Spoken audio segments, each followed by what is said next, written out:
Okay. Last time we left off, we got our first death. Byakuya died. Byakuya died. Now it's time to begin our investigation.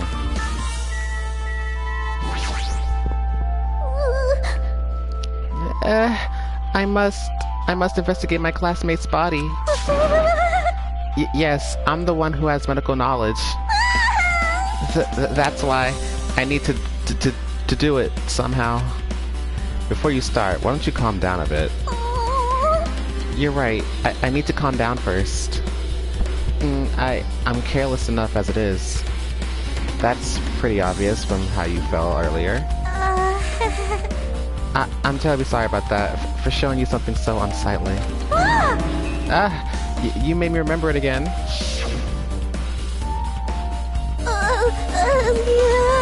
I made such a fool of myself in front of everyone. Forget making a fool of yourself. How in the world did you end up like that? Well, I got startled by the blackout, slipped on the carpet, and once I was struggling to get back up. It's so embarrassing. Please erase it from your memory. Even if you ask me, I won't be able to forget it so easily. Sorry. I can't stand it. Embarrassing pose. Hey. Hey Hajime, there's something I want to run by you. Before the blackout occurred, Byakuya was in the dining hall with the rest of us, right? Yeah, that's right. And if Byakuya's dead body was discovered after the blackout, then don't you think he died during the blackout? Well, now that you mention it... But why was Byakuya's body under the table? Even if the killer tried to hide him, it's not like he would have stayed hidden forever. Oh, also Urza, happy early Christmas Eve. I hope you have a nice Christmas. I hope you get what you want. Isn't it confusing? You're absolutely right. It seems finding out what exactly happened during the blackout is key to solving the mystery. There's no way I'd know. There's no way I'd know. It was so dark during the blackout, I couldn't see a thing. That's not it. Although, if seeing was impossible, then there's a possibility someone might have heard something. Heard something? Yeah. My dad showed me what my dad showed me what he got. Well, my dad showed me what he got me. He got me a he got me a Samsung tablet and some money. Well, he didn't show me how much. He didn't tell me how much money I got though. But he'll give it to me on Christmas. I was like, oh, cool. What am I gonna do with that tablet? I don't know yet. I'll have to see what it can do. I've never had a Samsung tablet before, so if it can do cool things, I might like try to do like some little experiments with it. Are you talking about her?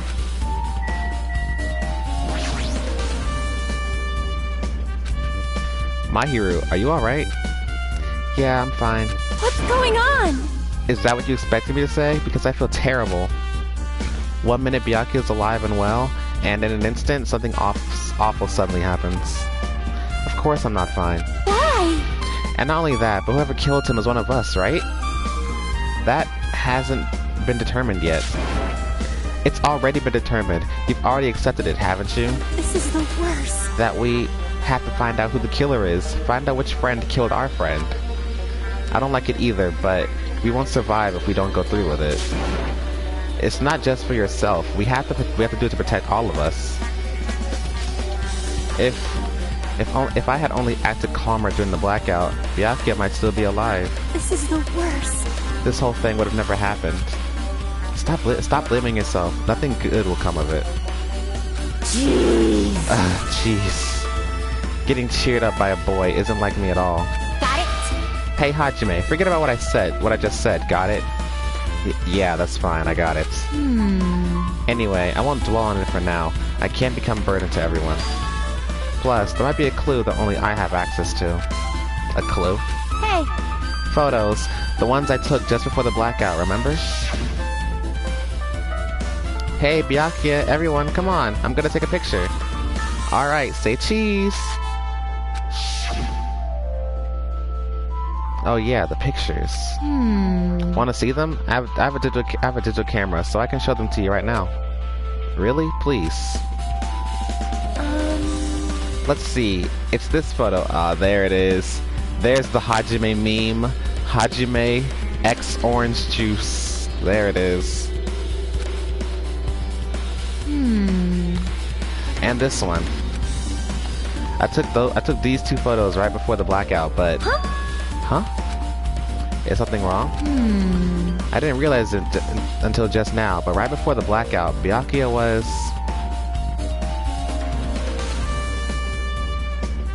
more than one character. That's right. This game's gonna be. You got a little difference going on. Byakuya was standing in a totally different place than where we found him. Wasn't his body under that table with the lamp on top of it? The one underneath the monitor? Prior to that, Byakuya was standing along the wall, farthest away from that table. You're right, that's pretty far. There's something... Everyone's standing position right before the blackout might be a huge clue. Hey, can you approximate everybody's standing position from these photos? Yeah, I was thinking the same thing. It'd be hard to understand from the photos alone, so it might be better for me to plot it out. But will that actually provide a clue? I don't know yet, but I feel like it could. Leave it to me. Got it. Leave it to me. That's pretty much the only job I can do anyway. Thank you. Alright, now that's decided.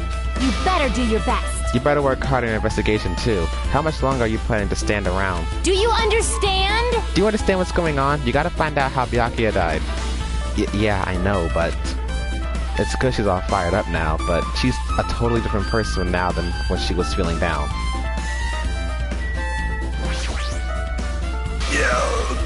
Oh, Hellhound Earring, answer my call. Impossible! Is this effort futile as well? Hey, are you still looking for the earring you dropped? You! It is not a mere earring, it is the Hellhound Earring. Fine.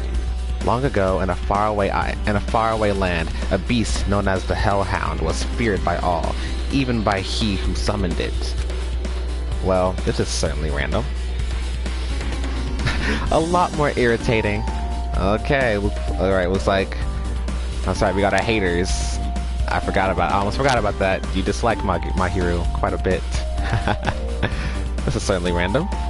The Hellhound tore its way through innumerable battlefields, its fangs glistening with blood. And his drenched blood-red fur would dry in the howling winds of loneliness. When I finally tamed that diabolic beast, I received an earring to commemorate that event. Shiver! The Hellhound Earring.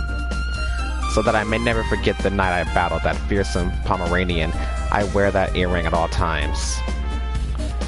Was that really about a friggin' Pomeranian?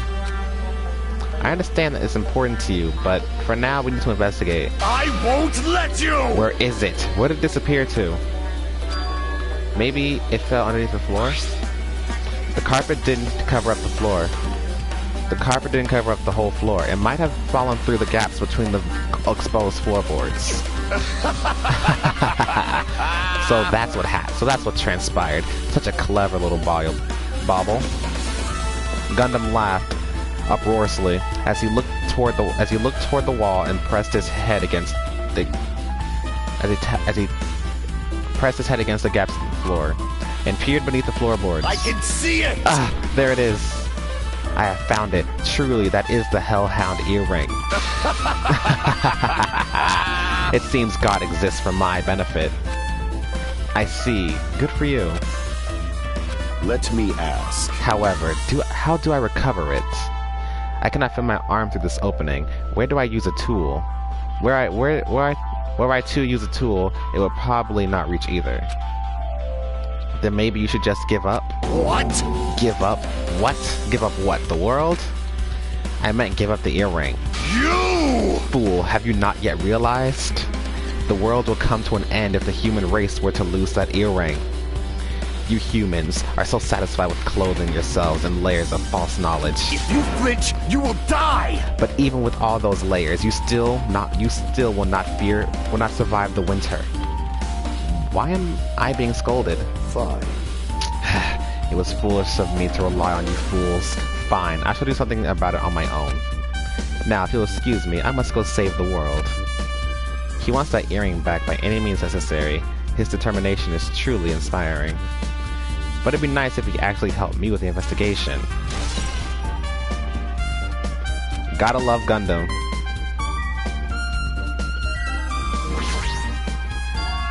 Ah, this is that metal case Byakuya had with him. I believe he said it was made of duralumin. The last time I saw it, it was closed, but here there are a lot of things inside this case, like a nightstick and pepper spray. What's this? A hard plastic case, but it's just a case. The inside is empty. I wonder what was inside. But the one thing that really catches my attention is the small key. It must be the key to the other duralumin case. The other cases in the office, and all of the collected dangerous items are inside of it. If the key to that duralumin case is right here, then it's unlikely that the murder weapon used to kill Byakuya was taken from that case. Which means the weapons inside that duralumin case aren't related to Byakuya's murder. Even so, I still don't get it. Why did Byakuya have this duralumin case in the first place? A case packed with all of the security equipment? Maybe he was being extra cautious just in case? No, that can't be right. That's way too overboard. Could he have known something that was going to happen beforehand? Gundam is super dramatic. Crazy dramatic. That's him. And because of that, he went to all this trouble to be extra careful.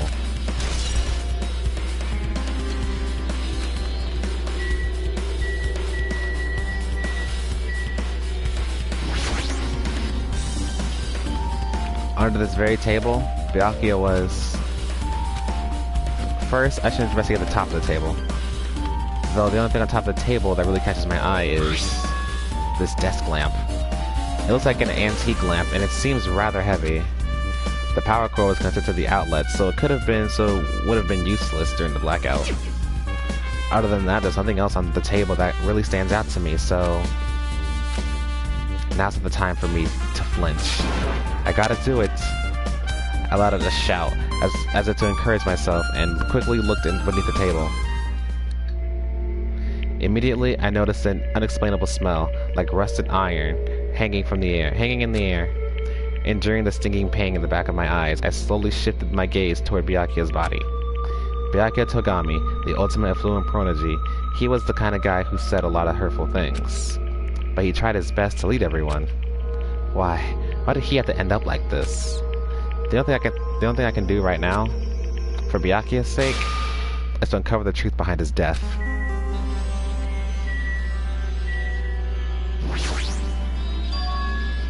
Something stuck to the back of the table. Is this duct tape? There seems to be paint applied to the non-sticky side of the duct tape. In the dim light beneath the table, it seems to glow dully. Could this be glowing paint?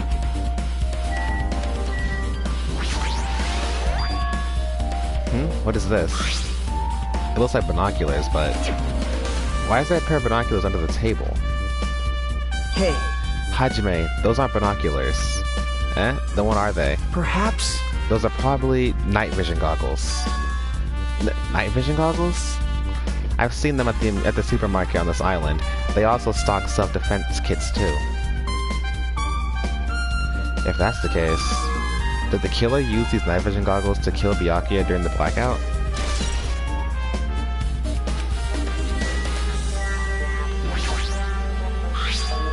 A bloody knife. Is this the weapon that killed Byakuya? Hold on. How did the killer bring this knife how did the killer bring this knife to the dining hall in the first place? Byakuya thoroughly patted down everyone and thoroughly inspected every corner of this building. And all the confiscated dangerous items were supposed to be placed in that duralumin case. It's possible they stole this knife from that case, or they hid it somewhere hard to find. Also, there's one more thing about this knife that's strange. There's some kind of paint that's been applied to the hilt. In the dim light beneath the table, it seems to glow dully. Could this be glowing paint?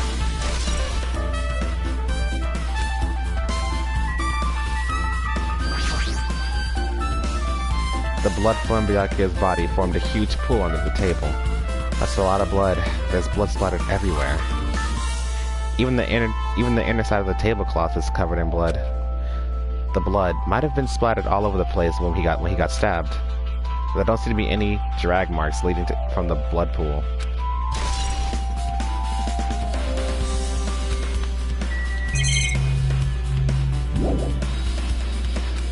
Alright, what's next? What's body? The body is collapsed face down under the table. As if he was in the middle of attempting something. It looks like he was... According to the Monokuma file, he was repeatedly stabbed between the throat and the abdominal region. Repeatedly stabbed. Would one of us really do things so horrible?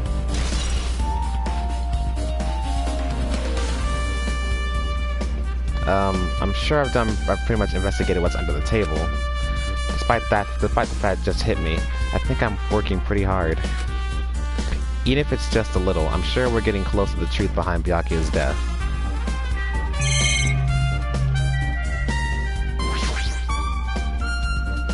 Remote control air conditioner.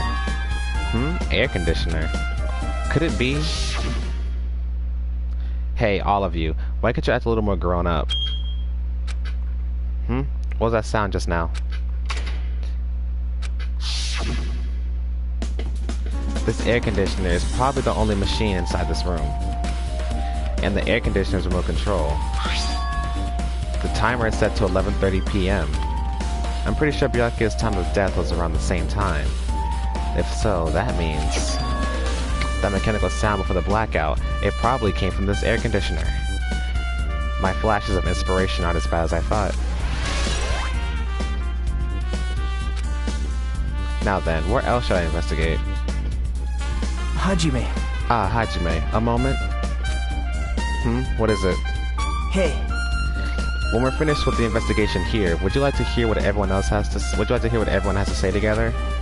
If I go by myself, some people might not talk to me out of caution. Well, we've been told that one of us is the killer. It can't be helped that everyone's on edge right now. But why me?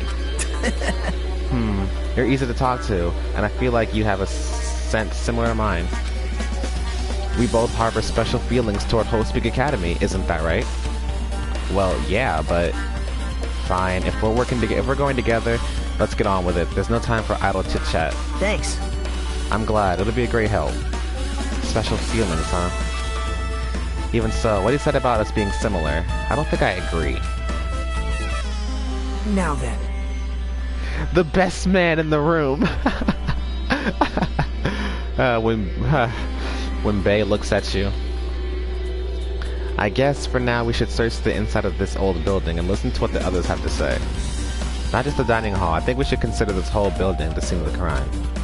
After all, the blackout that took place at the time would have happened throughout this entire building. Yeah, you're right. Who's all here? Hey, Ibuki. I see. Apparently, a great man once said, investigations should be done on foot. Yes! So, that's why I'm also using my feet. I'm just walking around for no particular reason. Well, if there's no reason, then there's no meaning. Hey. Hey, Hajime, I just realized something. Could she, by any chance, know what happened during the blackout? Yeah, I was just thinking the same thing. Are you serious? How'd you know? So, you did hear us, even though Hajime and I were talking pretty softly just now.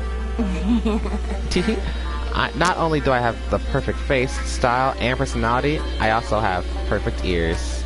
I see. If your hearing is so good, maybe you heard what actually happened during the blackout. Hey. Then when the blackout happened, you could hear everybody's voice thoroughly throughout the dining hall, right? We couldn't tell, but would you have been able to make out who's who, right? Just leave it to Ibuki. It'll be easy as fried rice with gravy. Huh? La la la. I hardly eat it for breakfast. I see. Oh, you mean like it'll be easy as pie, except eating fried rice with gravy for breakfast is kind of heavy. Any fried rice that isn't fried rice with gravy is so wrong. She should make a metaphor with a more common type of fried rice, like egg fried rice or lettuce fried rice. Anyway, can you tell us what you heard? I got it! Leave it to me. I'm gonna take a bite out of you. Yep. If you tell us, I'll let you buy Hajime later. Stop it. What if she takes you seriously? Aww. Let's see. The first person to raise their voice during the blackout was... That's right, it was my hero. It's a blackout! Next was Kazuichi's voice, and the next was mine. Hey, I can't see anything. It's pitch black! My future is pitch black! Yeah, what a nice remark I made. It's to the point. It's to the point and it has its own unique charm. Just continue. Then there were more voices, one after the other. Everyone, calm down! We gotta stay calm in a situation like this! Ah! Don't step on my feet! What the hell? What's going on here? This is... Ow! Turn the damn lights on! I can't eat like this, you know! You guys? Where are you? Wasn't the blackout just in the kitchen? Perhaps the breaker overloaded? Hold on a sec. I'll go along the wall and do something about it. Alrighties, that's pretty much it. Alright, awesome. Praise me, give me lots of praise.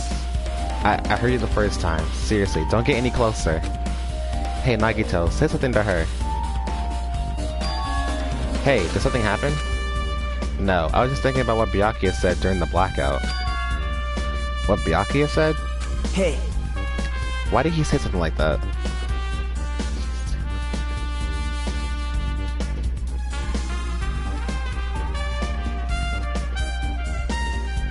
a lot more rough, less cutesy. That's Ibuki's energetic nature is intense. Rather, why was he able to say that? What the hell?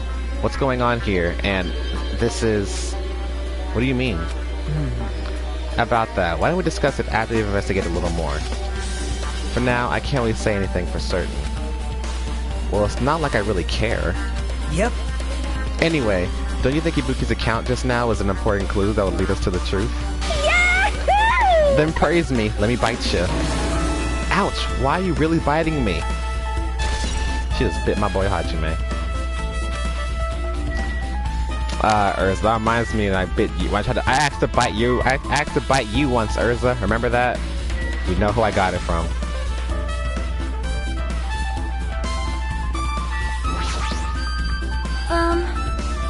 There's something I want to ask you. What is it? It is strange, no? It appears that only that wall is a different color and material. Why is that? Perhaps. Oh, it's probably a fire door. Fire door? You never seen one before? It's a door that shuts to keep fire from spreading by containing it. If that happens, you can run away, right? Wow! I see. It's like a barrier, just like lining up the plastic bottles around the house.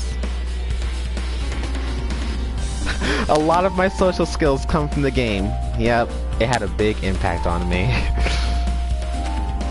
Mainly Monokuma. Like, you heard Monokuma yesterday. Your favorite food is yeah, that's right. Everyone knows that rappers have to eat cadavers. We all know what I want. We all know what I'm about. And that's only done to keep cats from getting in. You know about keeping cats from getting inside, right? But you don't know about fire doors? I am ashamed! Truly, I am culturally ignorant. I am ashamed of myself.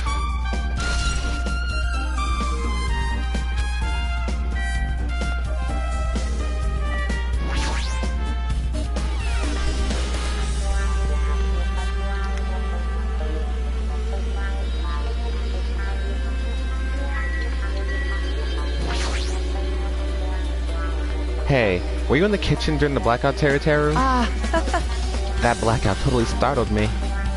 At first, I thought it was just in the kitchen, but when I finally managed to get out of the kitchen, the hallway was pitch black too. And then I heard everyone's voices, so I fumbled along the wall and tried to feel my way to the dining hall. But that place was pitch black too. It was like pitch black everywhere. Couldn't you have used that kitchen stove as a light? No. That's impossible. this gas stove needs electricity to work, so it's directly affected by the blackout. I see. Then I guess it's not possible. Since you work with fire in the kitchen, I figured you'd be able to use it as a light source or something, but I guess it's not that easy.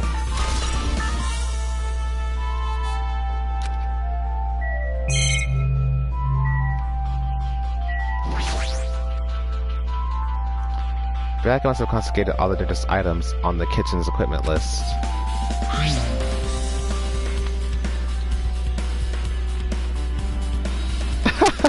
Exactly, Sonya. She shouldn't beat herself over about being ignorant. She's literally a princess. Let alone you're also foreign, so there's some things you wouldn't know about this place anyway. So it's okay. It's like, come on now. Well, just from reading through this list, it looks like the knife next to Byakuya's body didn't come from the kitchen. It appears to have been brought from outside. From outside? And how did the killer get past Byakuya's body check? That's weird. Strange, isn't it? I mean, he didn't even go easy on the girls when he was performing that pat down. If that's the case, they probably brought the knife in advance and hid it somewhere. Hey. Still, it's surprising how much equipment this kitchen has. There are iron plates for barbecuing, and even a portable stove for cooking hot pots. But this is all stuff that doesn't pertain to the murder, so I guess it doesn't really matter. I agree.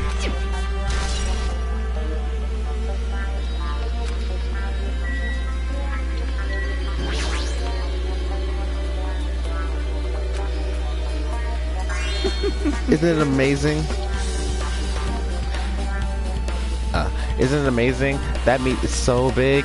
I was even shocked. Well, guess that's about it. It's a dish fit for a tropical island. I'd never be able to get meat like this in Aoyama or Azabu. I'd never be able to get meat like this in my hometown, much less Aoyama or Azabu.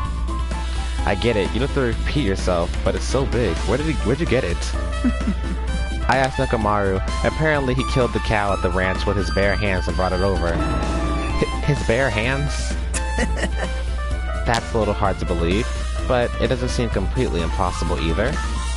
Those hands of his, look at those, they specialize in punching things. I wouldn't want to get punched by those hands. Seriously, Nakamaru is so wild. He's totally right at home in a country setting. I'm so jealous. My hometown is near Aoyama and Azabu. So wild country things like that, they slip my mind a lot, you know? Man. Well, I guess this meat has gone to waste, since this awfulness happened right when the party started.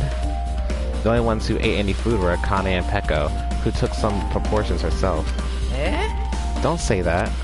After I worked so hard to cook the world's most refined party dishes, only 2 people actually tasted them? To tell you the truth. Well, it's not like I actually believe it, but if there really is a killer out there,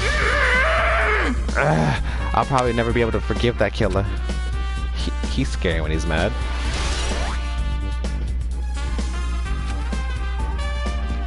I guess I'm pretty much finished investigating the kitchen for now. Nagito, let's get going. You're right. Yeah, sure thing.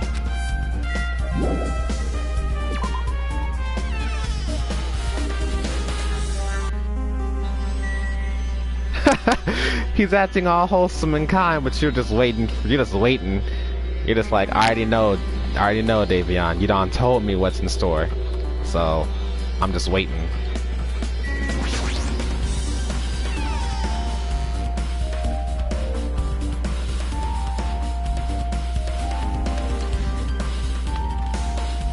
This storage room is really dusty and dark. Wow. My hands were full cleaning the dining hall, so I couldn't even touch this room. It even has cobwebs. There's no way I could stay in here for a long time.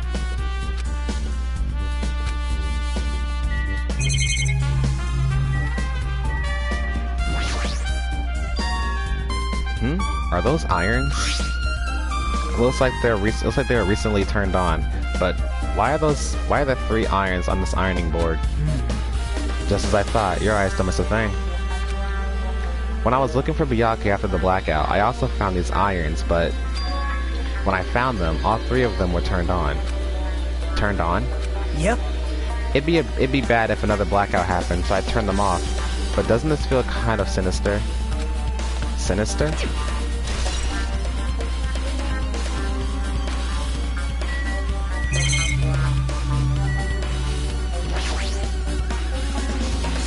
There's an awful lot of boxes. We don't have time to go through each and every one of them. I guess I should leave them alone. Yep. A wise decision. There's a huge piece of cloth randomly shoved in here. Perhaps. Is this a tablecloth? Oh, a tablecloth? Wait, huh? Hold on, there's something on it. Is this a bloodstain? Huh? A bloodstain. Come here, take a closer look. But... It's too dark, I can't really see that clearly. There's no mistaking it, this is clearly a bloodstain. Which means this tablecloth is connected to Byakuya's murder, right? well... If that tablecloth has a bloodstain on it, then it's a possibility. Seriously, it is a bloodstain.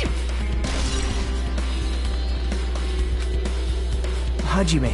Hey Hajime, how much longer are you gonna stay in this dark place? You're just wasting your time. Let's move on and investigate other places already. I get it. You're right.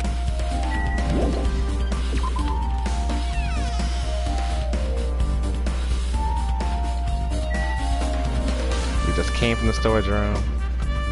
There's supposed to... There's... I know for a fact there's supposed to be... Toilet.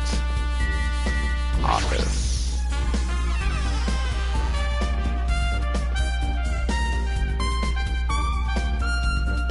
Oh! Hajime.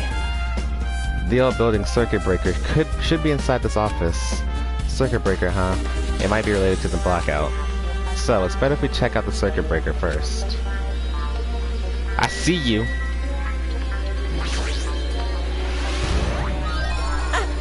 I've been found! Damn straight. Maybe... Hey, isn't Peko the killer? Why do you think that? I mean... Well, she wandered off somewhere, even though she was supposed to be in the office. When we were looking for Byakuya after the blackout, I went to the office right away, but when I got here, she was gone. Well... I didn't say this too loudly, or else Miss Sonia would yell at me. Peko's probably the one who tripped the circuit breaker and used the blackout to her advantage to kill Byakuya. Hey! And don't you think she looks kind of ruthless too? Like an assassin, right?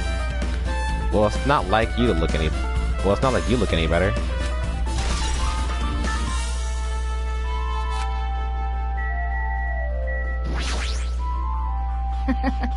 I can already tell. You doubt me, correct? Huh?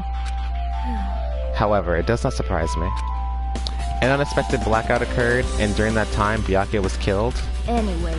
The circuit breaker is in this office. Naturally, I look suspicious since I was supposed to be here. Wait! Supposed to be here? Does that mean...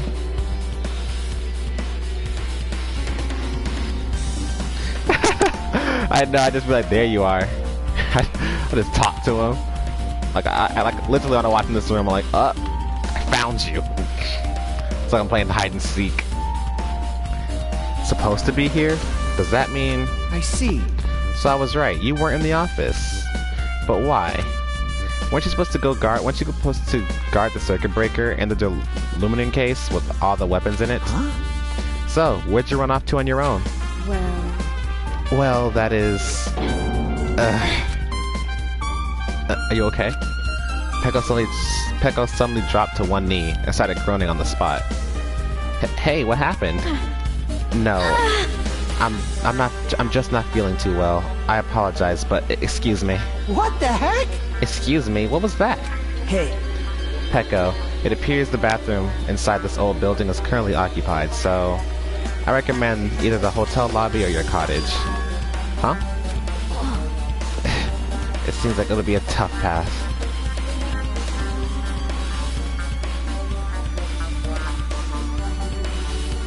You're right, a murder game, but at the same time you're gonna have fun playing hide and seek. Nice twist. Nice little add-on, I should say. With cold sweat dripping from her forehead, Peko wobbled out of the office. What happened to her? It's kind of hard for me to say myself. I already feel bad enough for Peko as it is. What does that mean? Huh? I mean, it's cool. I mean, is it cool? She didn't, like, run away or something? That's right! Because if she ran away, she's obviously the killer. I'm almost positive. Is that really what it is? There's some control. Is it for the office's air conditioner? Huh? The timer here is set to 11:30 p.m. Wasn't the time for the air conditioner in the dining hall also set for that time? It can't be a coincidence, right?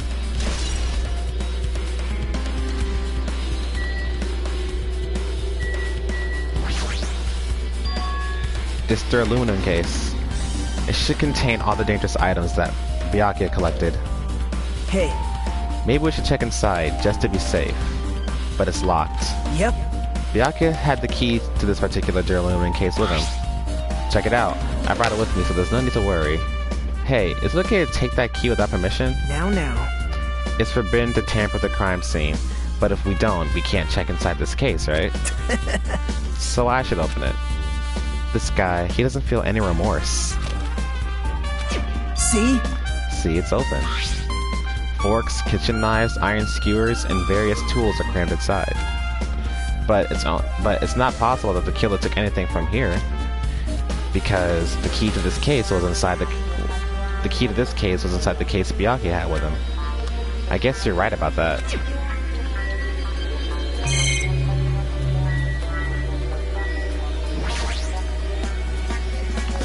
That must be this old building circuit breaker. The blackout probably happened because of this. I see. It doesn't look like someone did anything to it. Nothing else looks suspicious either. The circuit breaker is pretty high up. Even if you use a stepladder, you won't reach it. Yeah, I totally agree. That's why it's so mysterious.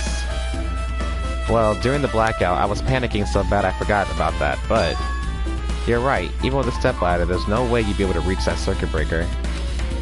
Which means someone must have reset the breaker after the blackout, but who? Ta-da! I did it! Whoa! It's here!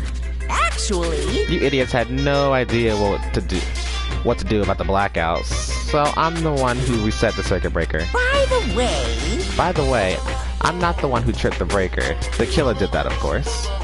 But how does someone as small as you reset the breaker? Hey, Well, firstly, my eyes work real good at night, so I have no trouble seeing in the dark. And if you want to know how I reach the circuit breaker, my body stretches. You know, I'm very elastic. I won't be fooled! Liar. It's true. I'm serious, wanna see? Wanna see a version of Monokuma with this body all stretched out? It's gross. It's grotesque. No thanks. Just imagining it makes me want to puke. Oh, really? Such a shame. So cool! Still, don't you think Monokuma is such a nice guy? In a popularity contest, he'd take first place. I see. What the hell? So he's the one who reset the breaker? Well, in that case, I'm convinced there's no way we'd be able to reach that. If that's the case, how did the killer trip the circuit breaker? If they didn't trip it or set it to be tripped. Now then, I guess we're done with the office, don't you think so? We should get going now.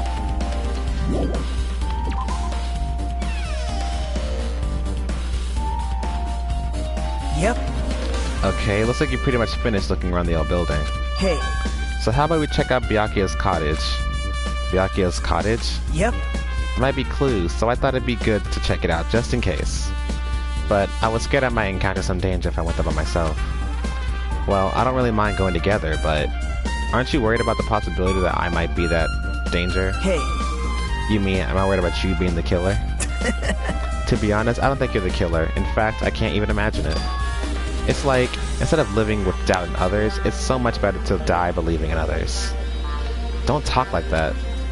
We're doing this so we can live, you know. I see. As I thought, you were strong. You were definitely the chosen one. Chosen by Hope's Peak Academy. Alright! Alright, then let's get going. To Byakuya's cottage. Yeah. I don't know why, but every time we talk, I don't really know how I'm supposed to react. The moment I left the old building, there was a strange scene unfolding before me. Hey, what are you doing?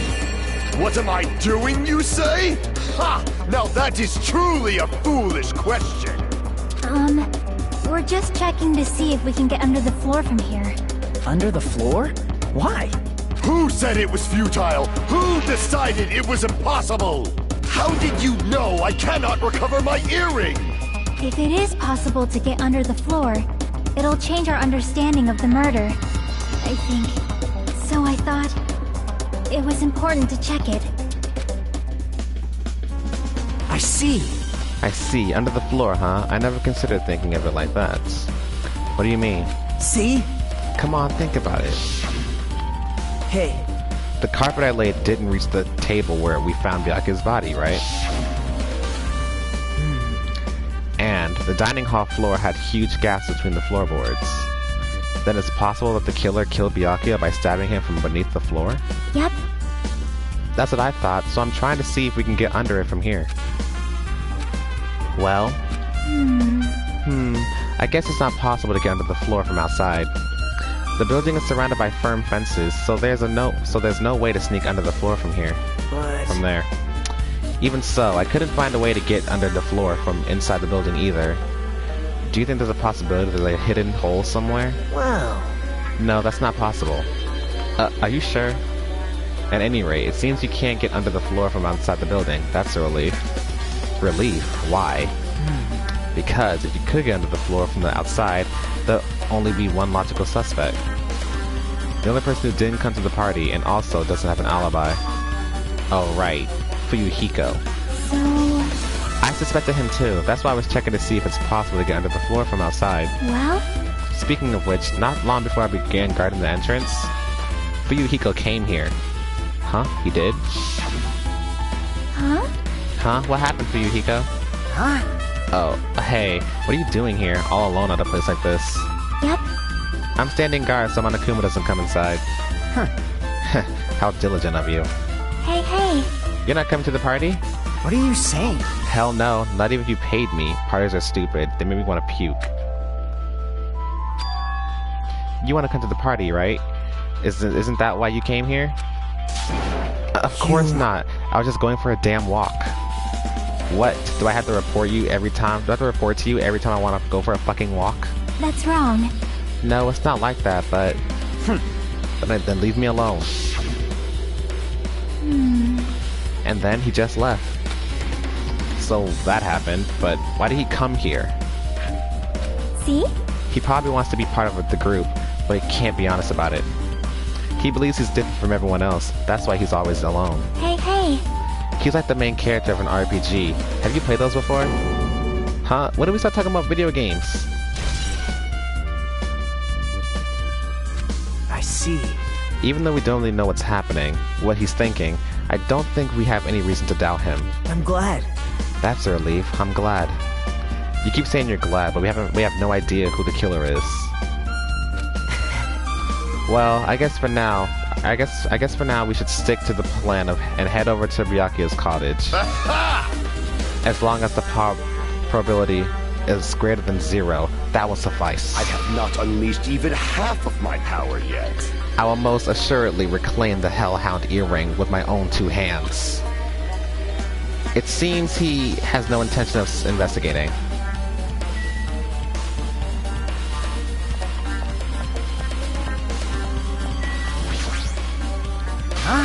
What the hell? Didn't tell you to leave me alone? That's not happening. Didn't you hear Monokuma's announcement? Of course I did. Apparently Byakuya is the one who got killed. So what? What did you say? Do you think I'm the killer? Think whatever you want. I'm used to being mistrusted. That's not why I'm... Whatever. Just tell me what you were doing while everyone else was at the party. Huh? Checking my alibi, eh? Well, I don't have one. I was just chilling at my cottage all by myself during that time. The whole time? Because Chiaki said she saw you in front of the old building. Shut up! Nosy bitch. Jeez. It's true, I went for a little walk, and then, just by chance, I ended up passing by the old building. Were you really going for a walk? Don't tell me you were actually trying to join the party. Don't fuck with me! Why would I do... Why the hell would I do that? It's a coincidence. A coincidence! Alright, I got it. Dumbass. You wanted to come, you little tsundere. He know he wanted to come. Punk ass. Gotta check on the rat. Clean your shit. Oh, you're in despair. I'm sorry. Not really.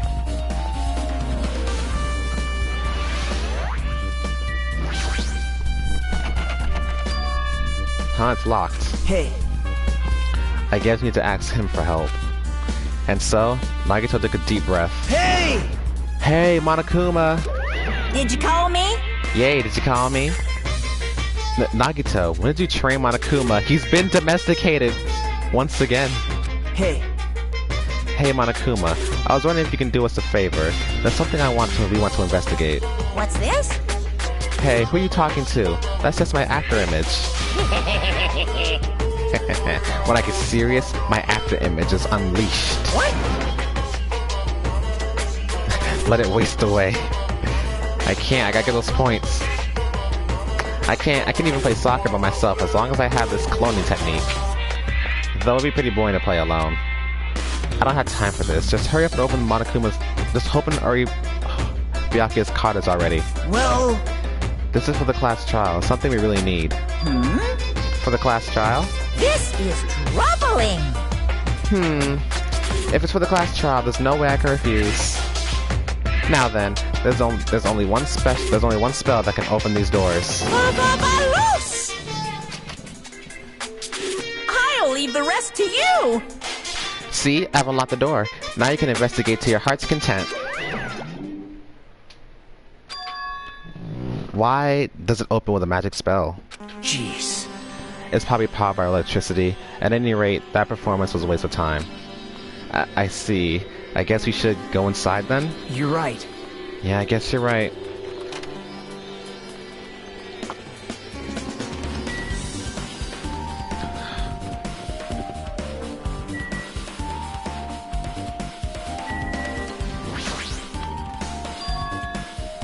There's an envelope on the table. Is it a letter someone sent to Byakuya? That's weird. There's no sender. That looks pretty suspicious. Hajime. Hajime, you should check what's inside. Yeah, you're right. Let's see. Huh? Be careful. The first kill will happen tonight. Someone will definitely kill someone. This is bad. This is... Is this a crime warning? No. It says... If it says be careful, it's probably a threatening letter. Regardless, who would send something like this? Maybe... Hey. This is why Byakuya suddenly decided to throw a party? Huh? The first kill will happen tonight because someone made this threat to Byakuya. He gathered everyone in one area and was extremely cautious about all the dangerous items. He was trying to create a scenario in which everyone could monitor each other.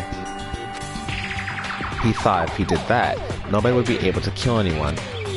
So he believed this crazy letter? But... He couldn't ignore the possibility of this happening, even if it was just a worst-case scenario. Hey. Remember what Byakuya kept saying? How he wouldn't let anyone become a victim? He couldn't overlook that slim possibility, just to keep his promise? Then why did he keep it a secret if he had just told us? Nope. He probably couldn't. He probably thought that was also a worst-case scenario. What do you mean? If everyone knew what was in this letter, whether it's a lie or not, everyone would have likely begun to doubt each other, and at that point, there'd be no turning back. So Byakuya tried to do something about this all by himself without telling anyone? Yep. His strong sense of responsibility is the only explanation I can think of. Anyway, whoever sent Byakuya this letter also killed him. Is that what you're saying? Sorry. No, this could be a prank, and it might have been nothing to do with it. And it might have nothing to do with Byakuya's death at all. What was that? He suddenly became really quiet. I see, he doesn't want to believe one of us could be a killer. But still, we've come all the way here, and it's the only thing I can think of.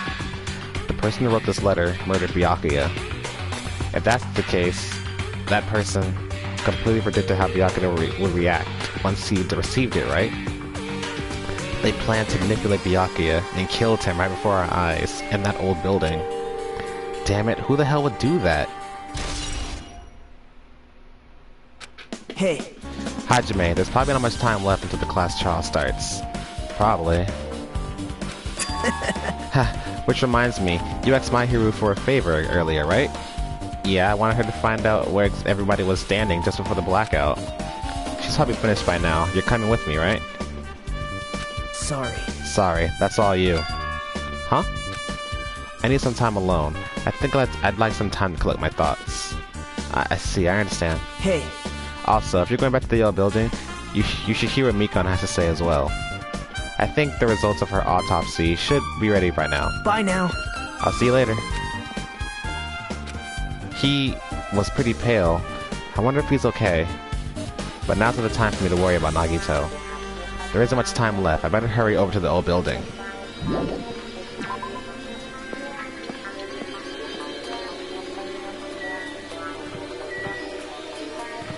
Oh, wait, wrong way. Am I going that way?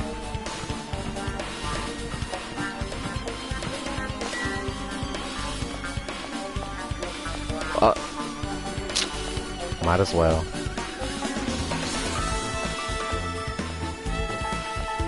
You useless piece of shit. Too cruel. This is just too cruel. Oh yeah, might as well ask her about the old building's windows. Hey, do you have a sec? I want to ask you something. I don't wanna help you guys mistrust your friends. What the hell? It's not like we're doing this because we want to. No, now's not the time to fight about stuff like that. More importantly, do you know why the old building's windows are covered in by iron plates? Huh? Iron plates? I covered them up so nobody makes the mistake of going inside since it's dangerous because of the renovation. I see. The renovation, that's why you cover them up. Because it's dangerous to go inside. Danger isn't supposed to exist on this island. This isn't how it was supposed to be. But why did it get like this? It's too cruel. Too cruel. Just because it's cruel doesn't mean you can just keep crying like that. Crying won't solve anything. We have to do this no matter what, damn it. Get the fuck out of my way.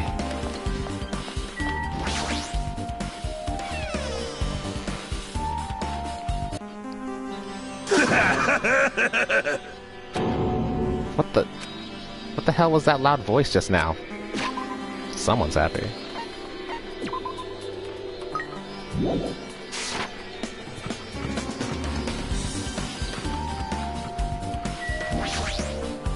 Huh? I feel so lighthearted right now. I, Nekomaru Nidai, have been reborn. I have no intention of losing anymore. Losing to who? Oh! I won't lose to anyone, not even my past self. That sounds cool and all, but what are you even talking about? Shit! What? I don't know who was behind it, but someone tried to make a shitty bathroom out of me.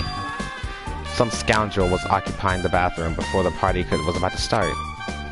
Not to mention it, you said something like that shortly after the party started. I've been trying to use it many times, but the door just won't open at all. Jeez! However, if you think I'd be angered by something like that, you've all underestimated my nerve and patience. Oh! Do all and achieve all with one's presence of mind. That is the goal of a true leader. Fool! In other words, a leader must never falter in any situation, but always have the presence of one's mind. He says that, but I'm pretty sure he was shaken up by the whole ordeal. Oh well, best not to go into it. Anyway, so you're saying the bathroom door was shut from before the party started to after the blackout? So what I mean is... And the bathroom was finally unoccupied after Byakuya's body was found. That's about how long that lasted. What he said sounded stupid and irrelevant, but I should remember it just in case. You see, Hajime with these insults. He said you sound so stupid.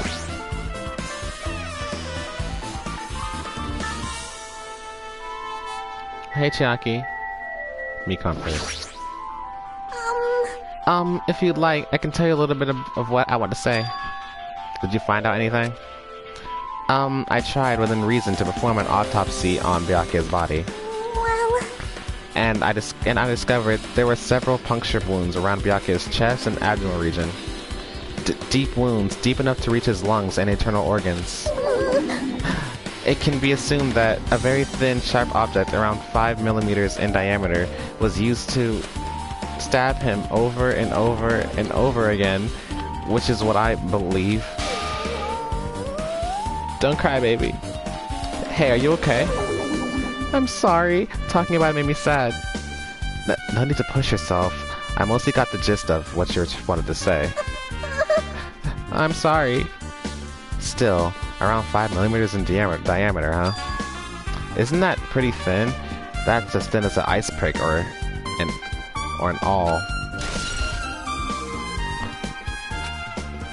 Thanks, babe. Hey! Hey, you're here. Where the hell did you wander off to? I wasn't wandering. I was investigating as much as I could. Mikon's too fragile. She can't do this. I wasn't wandering. I was investigating as much as I could. I see. Well, if you weren't slacking off, then I guess it's fine. So, did you find anything? Yeah, sorta. You don't sound too sure. Hey. Well, just take a look at this. Just as you told me, using the 2 photos I took before the blackout, I tried to pinpoint where everyone was standing. When I did, this diagram was a result.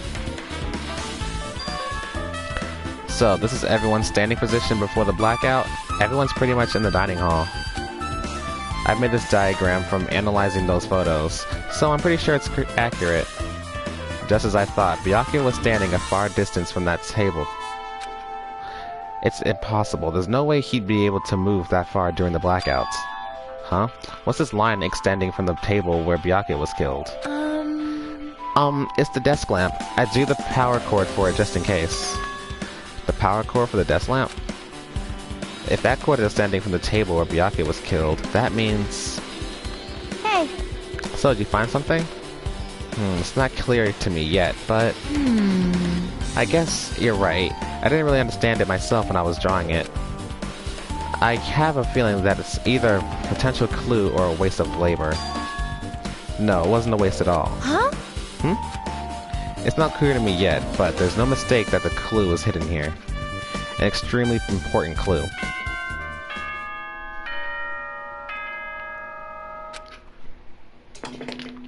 Alrighty, guys! It's finally time! That's right! It's time for the long-awaited class trial! Now then, I shall tell you all the meeting place. At the central island of Jabberwock Island, there is a mountain with my adorable face carved into it. That, my friends, is Monokuma Rock. Once you're there, please proceed to the underground by taking the elevator located at the secret entrance. I'll see you soon!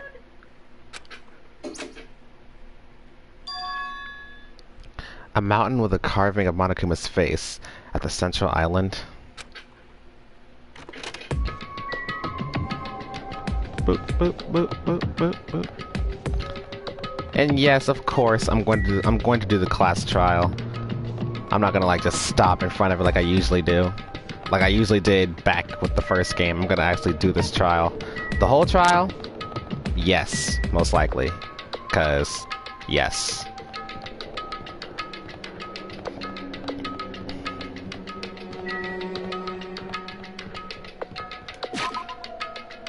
You already know. Check on the rat. Monokuma Rock.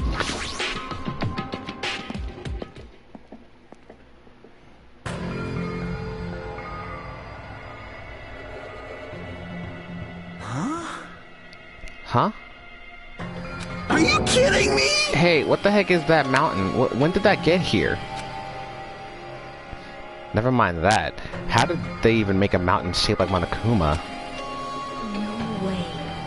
That story might be true after all. There might be an enormous organization involved in all this. You mean what Byakuya said before, right? You are right. Byakuya, we still needed his knowledge. I can't believe he's dead. Byakuya. What happened to Gundam and Fuyuhiko? Now that you mention it, it appears they aren't here yet. I got it! Ah, I know. They probably ran away. No way! Ah, hell nah. There's no way I let them escape. You know. Look, I dragged this one back over here. Don't fuck with me! I'm telling you, let me go. Hey! Hey Come now. on If you keep now. acting violent, I might just eat you up. Hey! Hey, Fuyuhiko, what were you doing all this time? Huh? Nothing. I wasn't really doing anything. I was just chilling in my room when I suddenly heard that fat bastard got killed.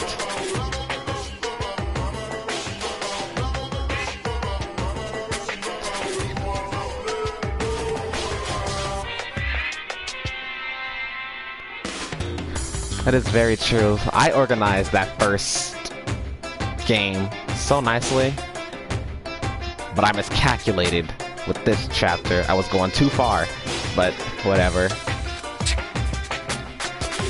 Who the fuck cares about that anyway? You. How can you say something so irresponsible? Do you understand? We've been doing our best to investigate this murder, even though we don't want to, just to survive. Wait! My hero, that's enough. You too, Fuyuhiko. Dumbass. And I guess we're waiting for Gundam. What happened, sinner? I am right here.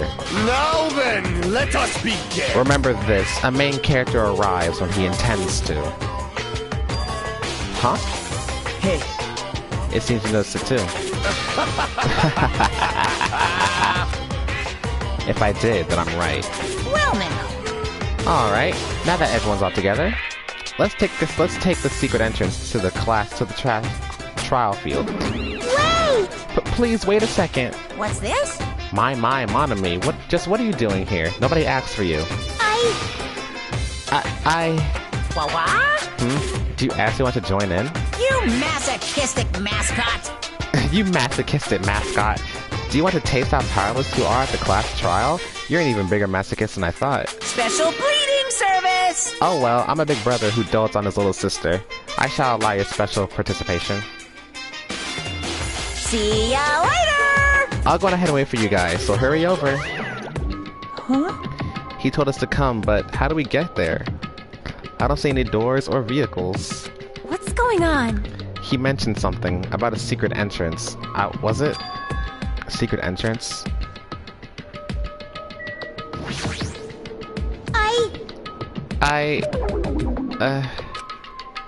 They don't talk. Blah, blah, blah, blah, blah. You're still broken.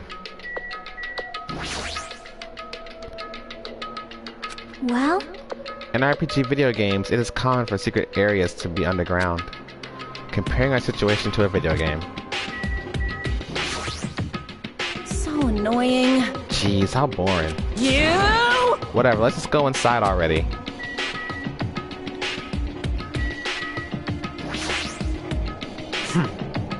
I don't give a flying fuck if that fat pig is dead. Who fucking cares, seriously? Be happy! Be happy, you humans have been spared.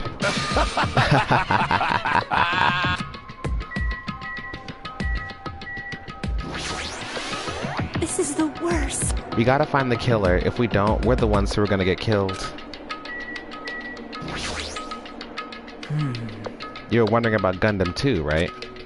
You too, huh? Why? This is definitely strange. Why is this happening?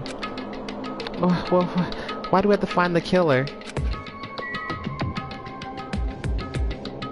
Yes, Hajime gotta understand that Chiaki is all about video games. Like, she'll compare a video game to anything if she has to.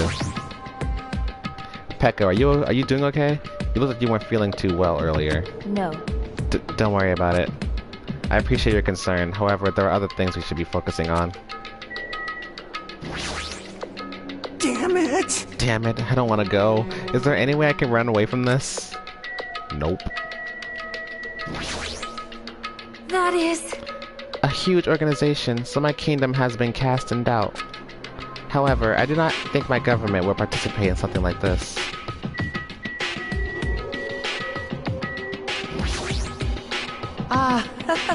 Let's stop this bad joke. Why don't we have dinner instead? That's weird. What happened, Hajime? Are you scared? Seriously, you're such a wuss, bitch.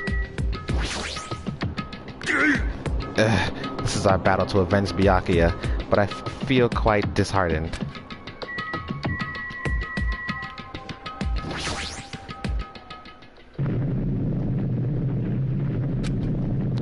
What the? Something's shaking. This is dangerous. Everyone, please get down.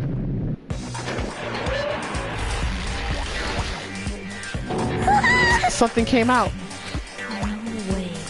Could it be? Is he telling us to enter it? What? Such a suspicious aura. Even Crimson Steel Elephant Magazi is trembling with fear. Wow, that's totally suspicious. Hey! Forgive me, seriously, just forgive me already. Hey, why don't we just stop here? I mean, none of this is real anyway. Not like even remotely. No way! There's no way, there's just no way we'll find the killer. Stupid. Complaining won't get us anywhere. If you're really a man, then man up for God's sake. We've come this far. We have no choice but to keep moving forward. You're right. There's nowhere for us to run now. We need to do it. If that's everyone's decision, I'll just follow you guys. Yep. If this were a video game, it'd have a very high difficulty level. Let's do our best to clear the game. Shaking with fear and nervousness, I hesitantly lifted my feet and stepped onto the escalator. I won't think anymore. If I think, I'll run away. All I could do was stare upward intensely as the escalator carried me. And when each of us entered Monokuma Rock,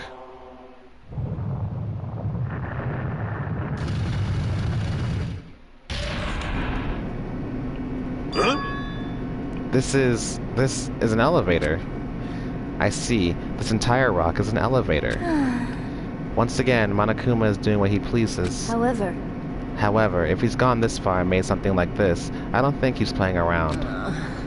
Even so, we're going pretty deep. You're right.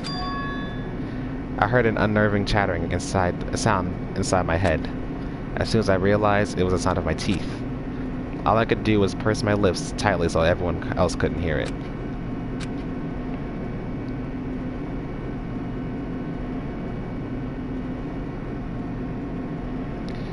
There we were, listening to unpleasant roars as the elevator plunged deeper and deeper into the earth.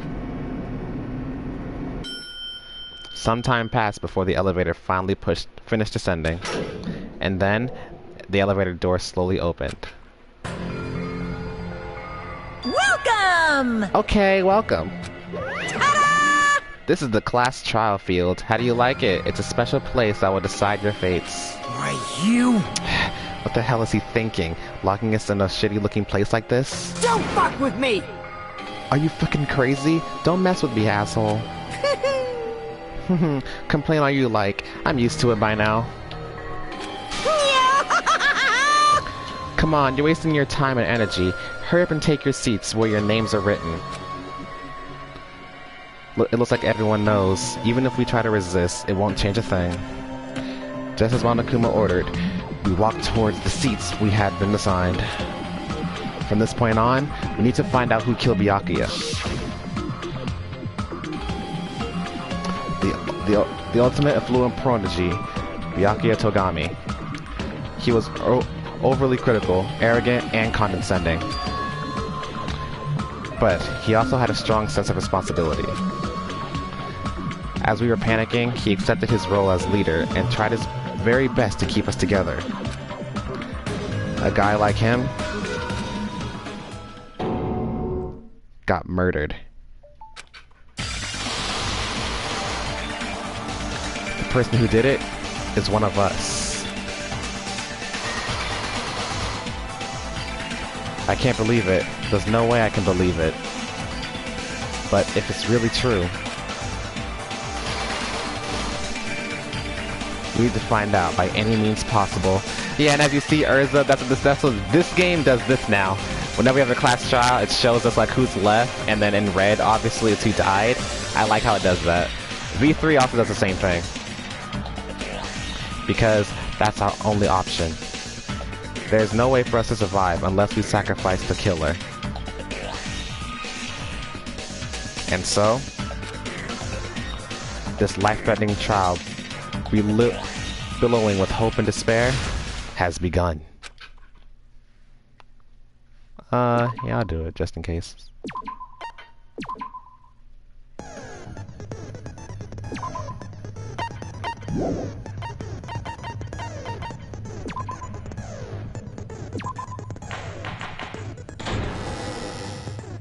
Now then, let's begin with a simple explanation of the class trial.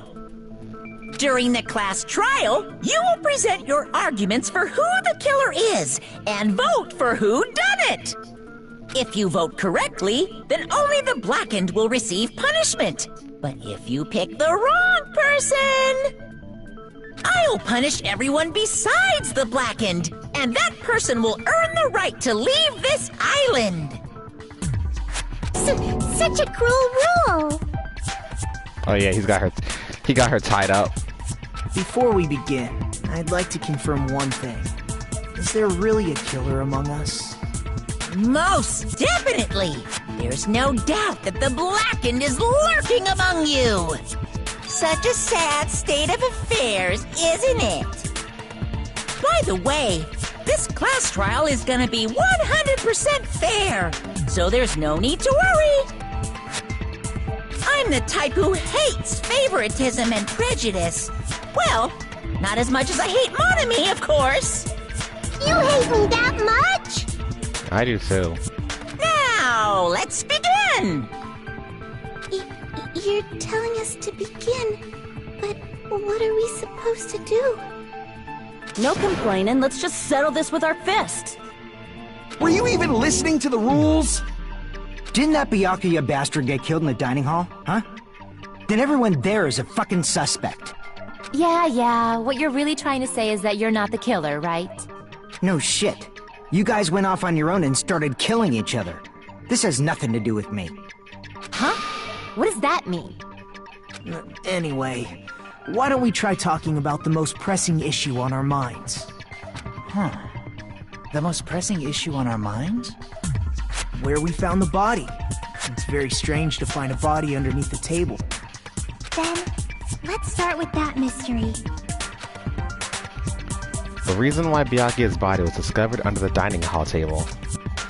We can start with that, but ultimately we need to find out who murdered him.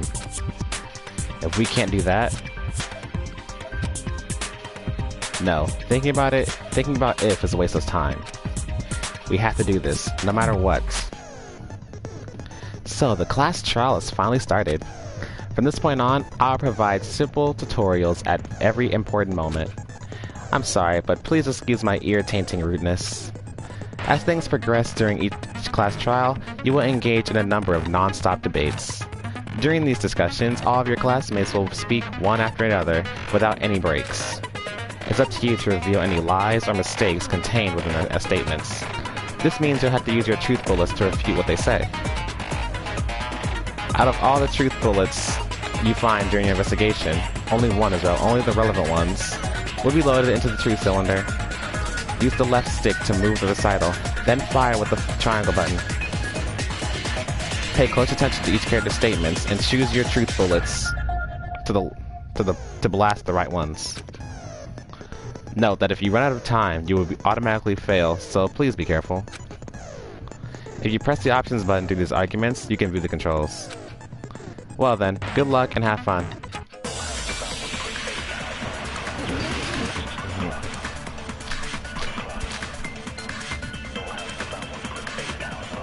Why was Byakuya's body in a place like that?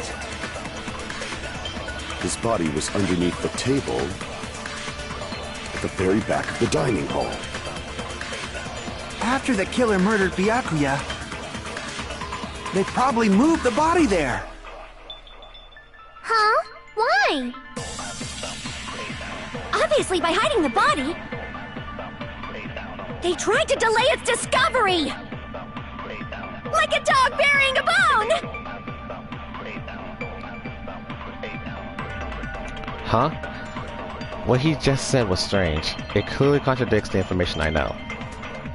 Why was Byakuya's body in a place like... His body was under at the very back of the dog. After the killer murdered Byakuya, they probably moved the body there. No, that's wrong! There it is. No, I don't think the killer moved the body. Huh?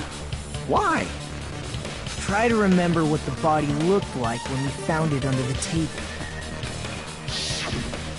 Though there was a lot of blood everywhere, there was no sign the killer actually dragged the body through it. So that's why you think it's impossible that the killer moved the body. I see. I get your point. Oh, and here I thought I had a genius idea. It's okay. Too bad you're so stupid and boring and unpopular. Your life is meaningless. I respond better to praise, you know. But if the killer didn't move the body, why was it under the table? Byakuya was probably killed under the table. What? You think he was killed under the table? That's what I just said. So Byakuya snuck under the table for reasons unknown, and that's when he was killed. Then, shortly thereafter, we found his body under the table. That does make sense, but why did he go under the table? Obviously, he was hiding so he could surprise us. That dude was always a big jokester. The hell he was? You seriously couldn't tell what kind of person he was? Maybe he panicked during the blackout and dove under the table.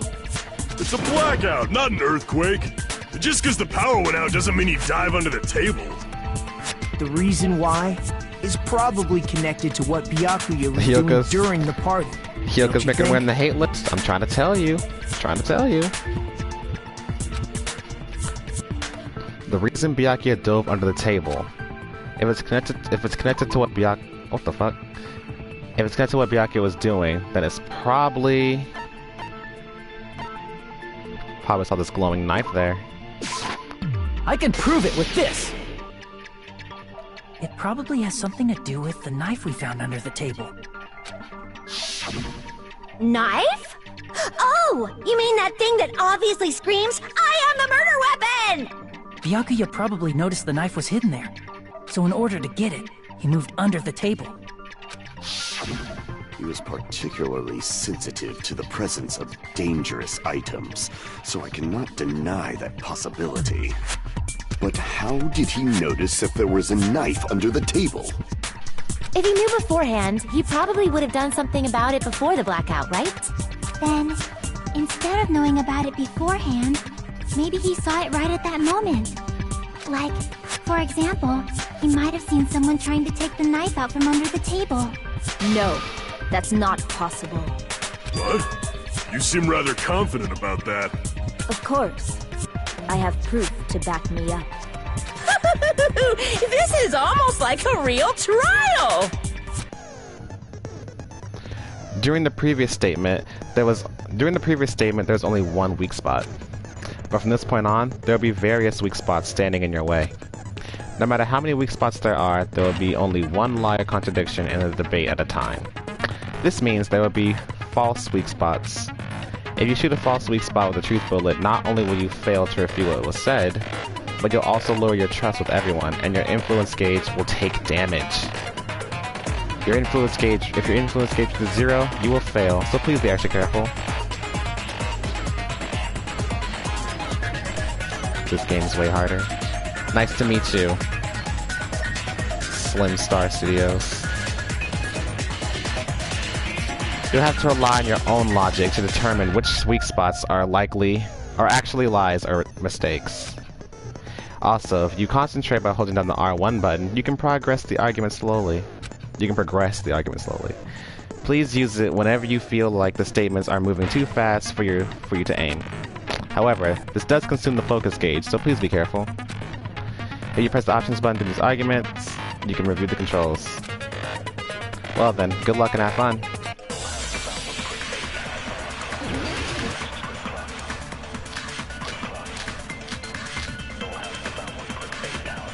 I'm sure Byakuya ducked under the table during the blackout. That sounds correct. If that's the case... During the blackout, Mr. Ham Hands must have seen the killer take the knife. But it was super pitch black! It was so dark I couldn't see my food!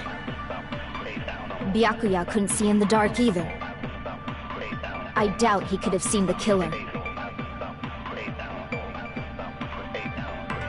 It's true, getting under that table during the blackout would have been nearly impossible, but...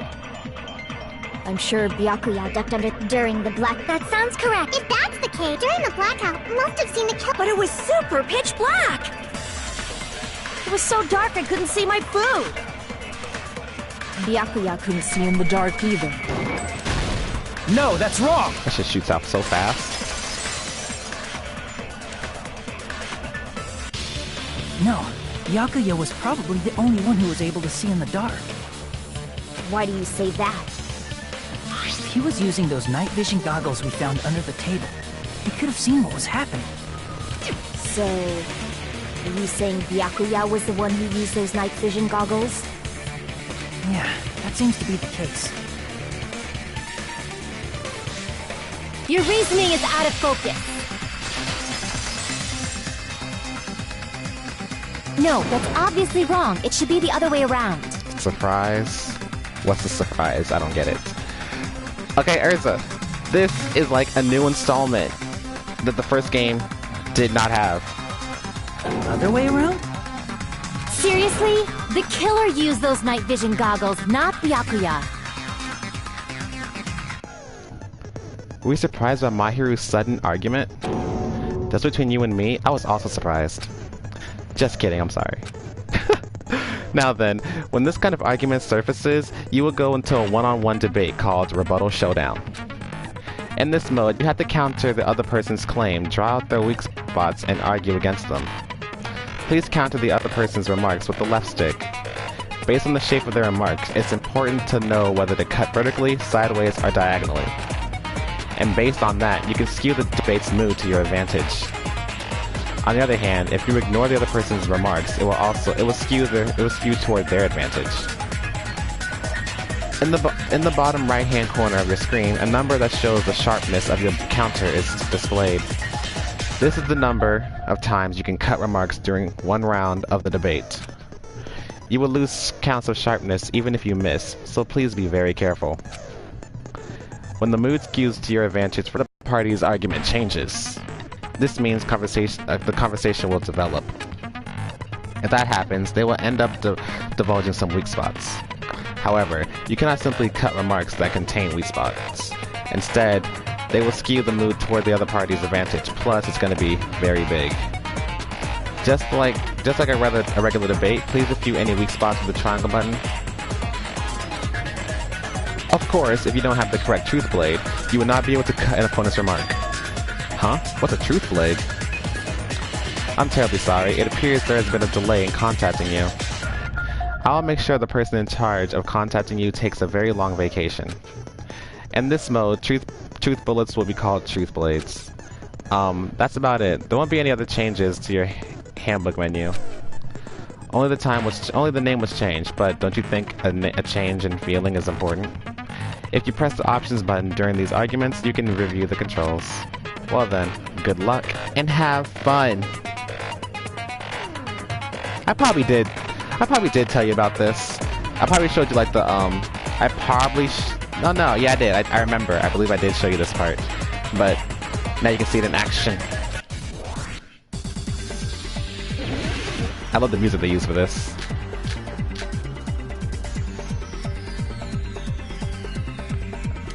If you just use the killer obviously used those night vision. That's gotta be it. Where's your proof that the killer used them? Because if they used night, then they could have killed Byakuya even if, in reality, that's so those goggles were planned in advance. The killer brought them to the crime scene. Oh crap. I was cutting too fast. I found a hole in your argument. I'm sure Byakuya brought the night vision goggles. I answered a few Mahiru's claim with evidence. Because if they used them, they could have killed Byakuya even in reality. So those goggles were a plan in advance. The killer brought them to the crime scene. Allow me to cut through those words! No, Byakuya was definitely the one who brought those night vision goggles. Definitely? But why?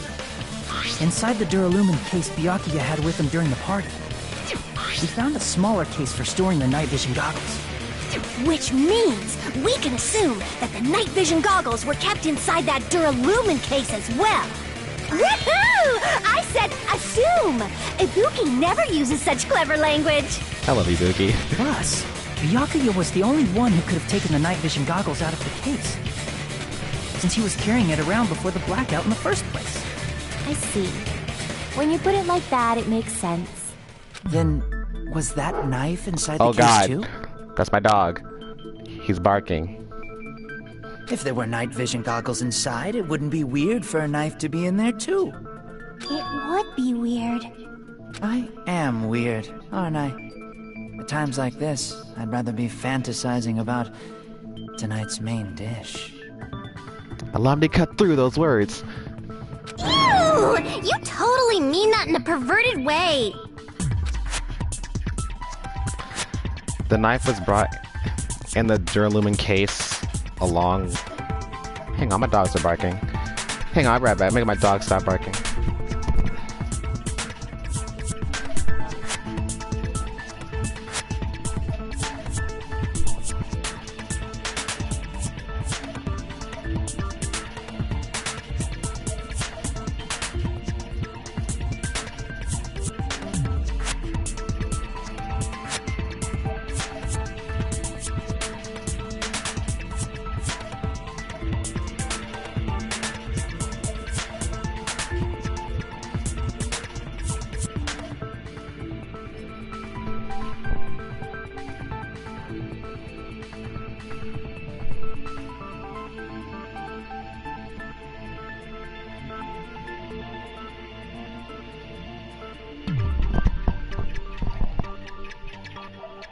Okay, I'm back.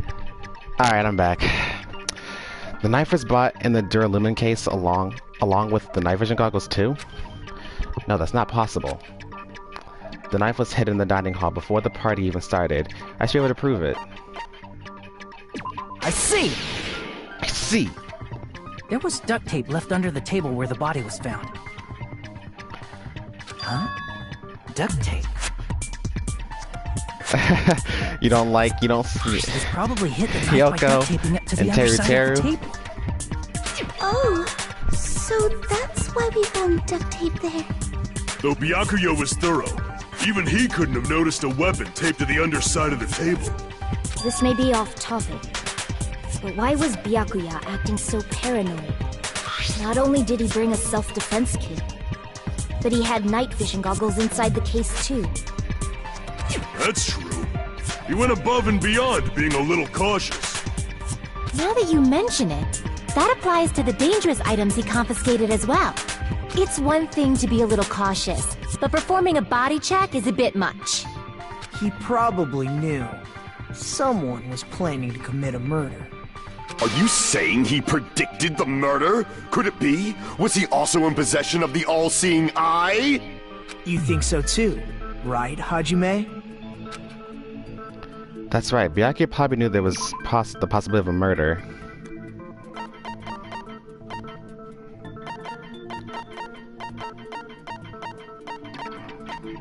The murder threats.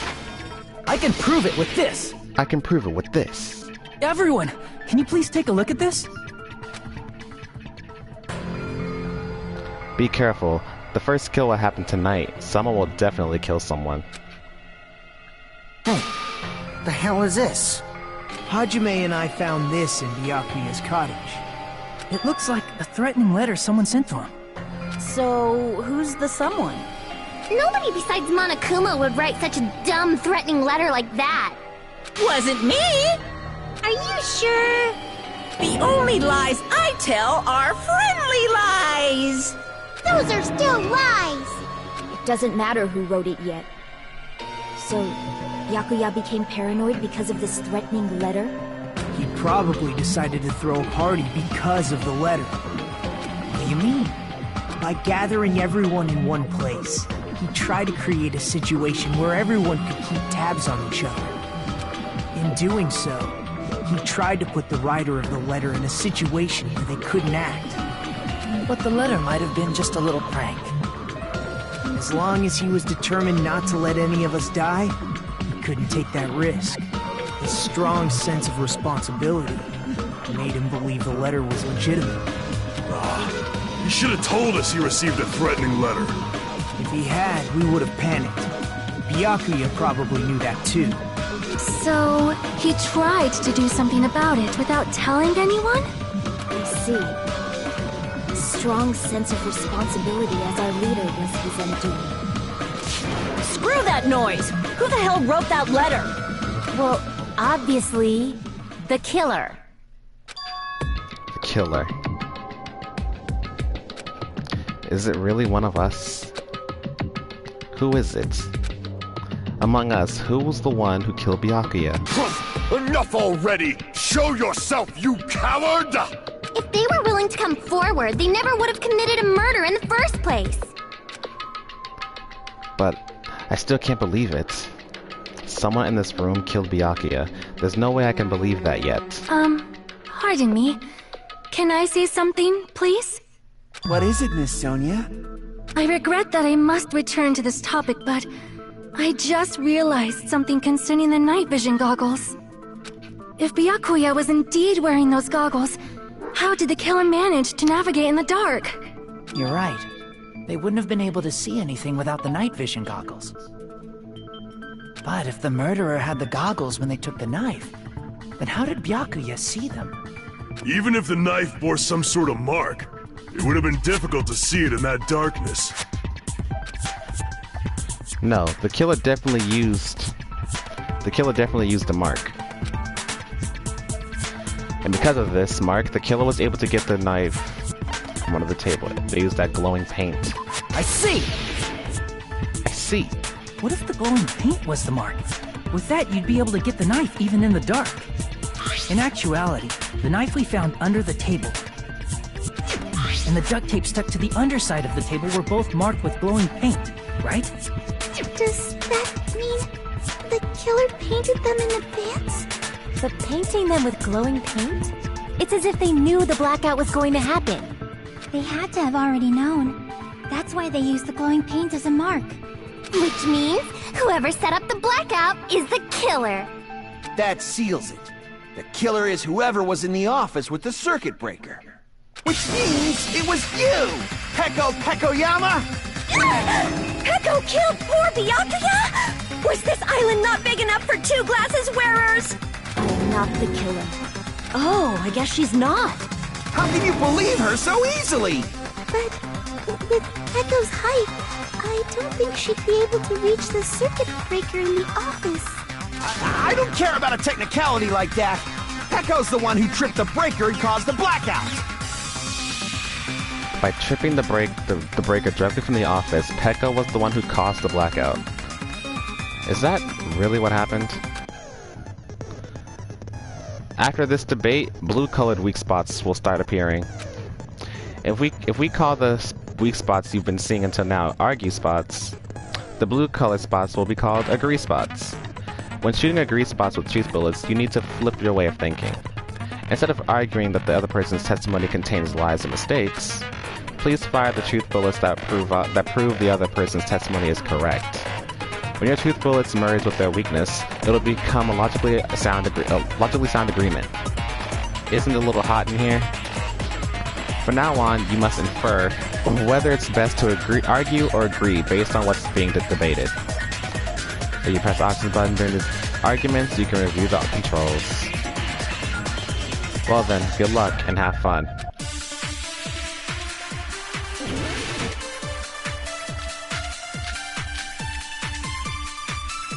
Since Peko was in the office, she could have caused the blackout at any time. That's impossible. Huh? Why is it impossible? Because I was not in the office. Not even before the blackout. What happened to your guard duty? Sorry.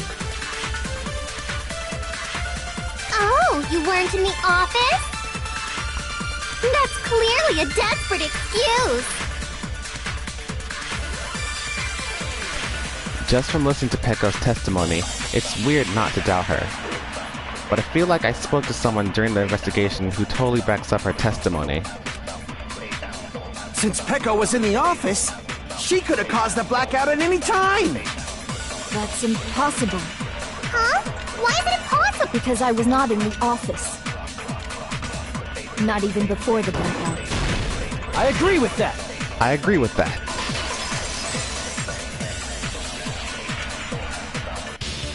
No, I think Pecco is telling the truth. Don't tell me you're crushing on Pecco. And it's nothing like that at all. Nekomaru's account is actually Pecco's alibi.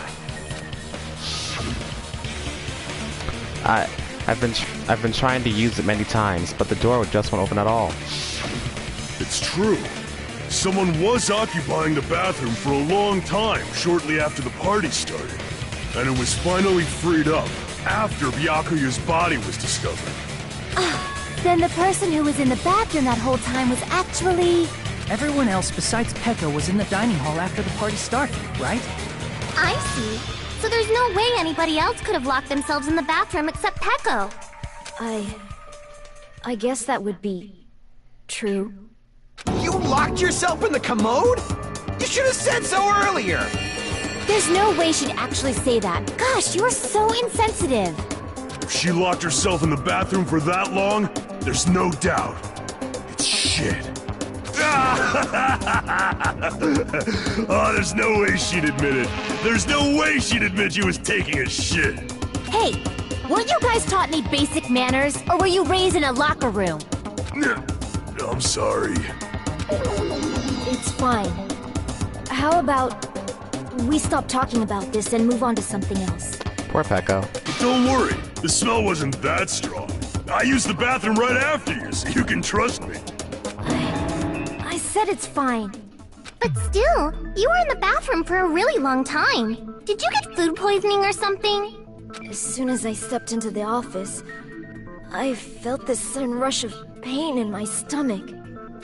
Because of that, I was unable to leave the bathroom, including when the blackout occurred. Hey, how did it feel to do your business in the dark? Did you get excited? What's wrong with you? Seriously, stop it. Tell him again. But still, your stomach pain. Was that really just a coincidence? Hey, what's the deal? Don't butt into other people's business, especially if you didn't do any investigating. I'm only butting in because you fucking idiots are out of your element. Stop this childish nonsense. Just what do you mean by coincidence? What I mean is it possible someone slipped her some laxatives? Laxatives? If so, the killer could have tripped the breaker as soon as that girl left the office, don't you think? I see. That might have happened. The question is whether Pecco's stomachache was a coincidence, or if someone intentionally caused it. Depending on the answer, the outcome of this trial could change drastically.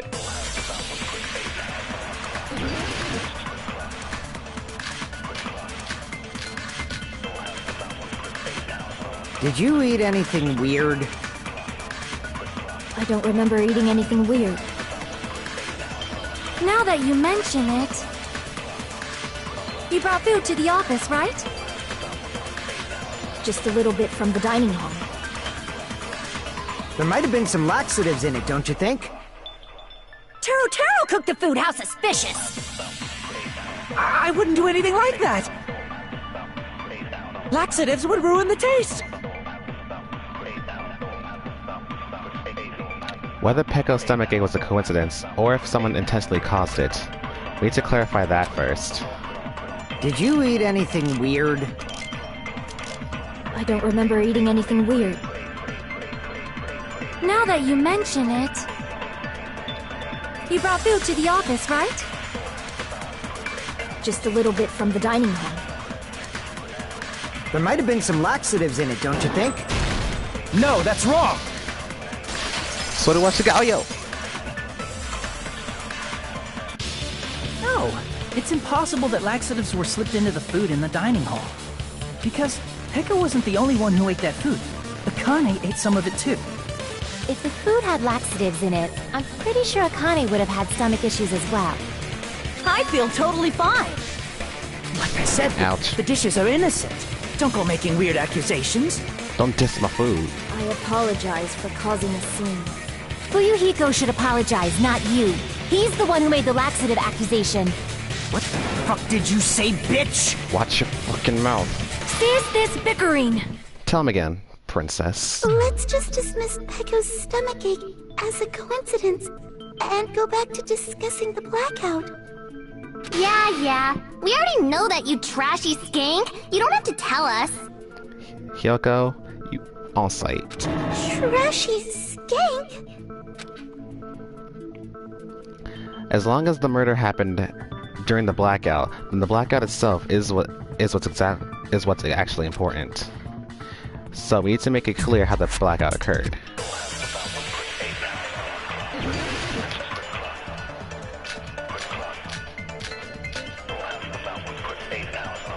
Who tripped the breaker and how did they do it? If you can't answer that, I'm gonna bop you on the head. Did they throw a stone and hit it? Maybe they used a remote control? They probably messed with the breaker. It does not have to be the breaker. They may have tampered with the power supply and transmitters. Or maybe they caused a power surge? I bet it's really Monokuma's fault. By the way, I'm not a trashy skank. That's right. How did the killer trip the circuit breaker? I'm pretty sure I already have that clue. Who tripped the breaker? If you can't answer that, did they throw a... Maybe they used a remote control? They probably messed with the breaker. I know, right? It does not have to be the Mikan does not breaker. deserve any of They this. may have tampered with the power supply and transmitter. Or maybe they caused a power surge? I agree with that.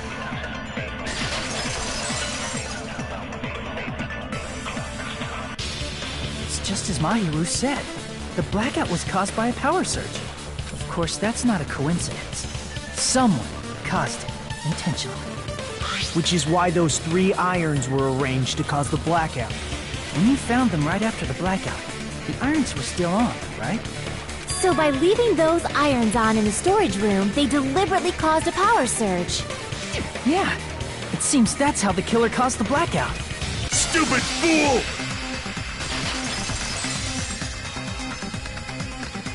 Hold on a second, let me speak too! What the heck? You say the irons in the storage room were used to trigger the blackout? That's inexcusable! Why?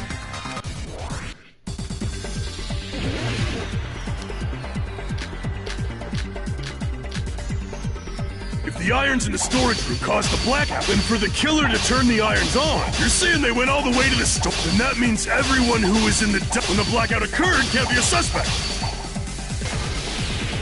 No, just because people were in the dining hall doesn't mean they're not a suspect. But the people in the dining hall weren't able. If the irons caused the blackout, Allow me to cut through those words! The irons are just one reason the blackout occurred, but they weren't the direct trigger. The direct trigger was when the air conditioners in the dining hall and office clicked on. the air conditioners! Yes. The timers for both air conditioners were set to 11:30 p.m. 11:30 p.m. Mr. Ham-Hands died around that time too! I see. When the timers activated the air conditioners, the breaker was tripped and caused a blackout. I see. I understand. Indubitably. Indubitably? They probably checked the old building's energy usage in advance and used the irons to nearly max it out. So once they set the air conditioner's timers, they just had to wait until they started up on their own. If so, even if Pekka was in the office, it still would have been possible to cause a blackout, indubitably. Indubitably? Miss Sonia, not you too. She's been corrupt. Regarding the energy usage, they probably asked Monokuma about it. Dun dun dun! Is she right? Such a hateful bear! You deserve to die 1,000 deaths! Watch your mouth. 1,000, you say? If I died that many times, I might really stay dead, you know? Shut up! You guys just stay quiet! I couldn't have prevented the blackout even if I was in the office. Even so, I feel regret. If I was in the office, I could have reset the breaker in time, and maybe the murder wouldn't have occurred. No, the breaker in the office was built into a high area of the wall that's impossible to reach. Resetting the breaker in that darkness would have been impossible, no matter what. That's right, Urza, defend him. Sounds like you don't need to blame yourself. Even so, the killer is so sly. I'm starting to worry we may never actually find them. It's alright. You don't have to worry. Because they're just a petty killer, right? They can't defeat symbols of hope like you guys. Huh?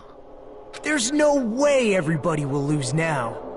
This little incident will just be a stepping stone for you all. A stepping stone to hope. In the end, hope always wins.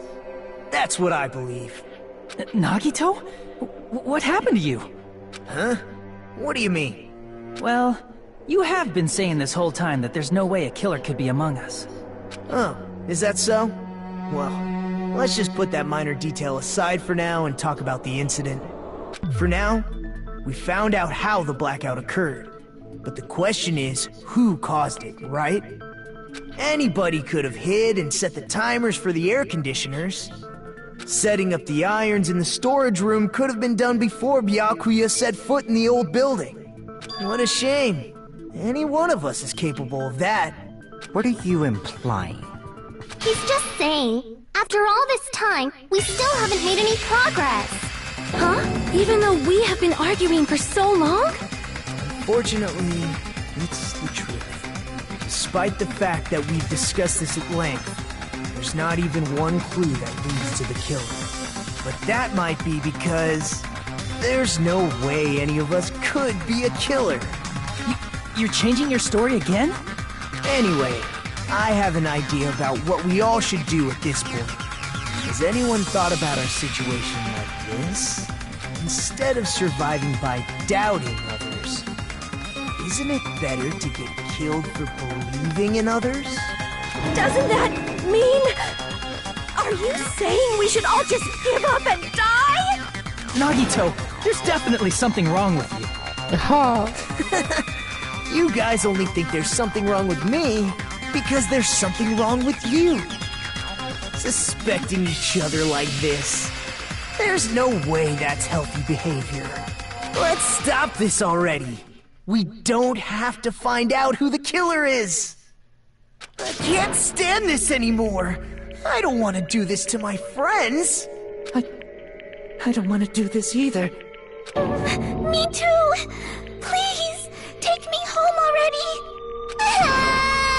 I want to go home and eat candy! Stop it. If everyone acts like this, I'm gonna... Everyone calm down. We're all friends, aren't we? There's no way one friend would murder another. Then why did Byakuya die? Who cares? Let's just give up already. There are no clues that lead to the killer anyway. You stay here, Hyoko. Single one. Jesus Christ. That's wrong. I think... What'd you say? Did you say something? Oh. We've already found a clue that might point to who the killer is. You know who the killer is? The killer? I don't know. But we do have a clue about a suspicious person. I think. I see. Then care to tell me, what's this clue you're talking about? First of all, let's try thinking about how the killer was able to obtain the knife during the blackout. Didn't we already cover that? They use glowing paint as a mark. No, not that. I mean before that. Before? Is she asking how the killer got close to that table? Even if they had to obtain the knife by relying on the glow from the paint, in order to do that, they needed to get close to that table while it was still dark. Let's try examining the situation. Mahiru's diagram might be useful here. The diagram of where everyone was standing before the blackout, right? Here it is.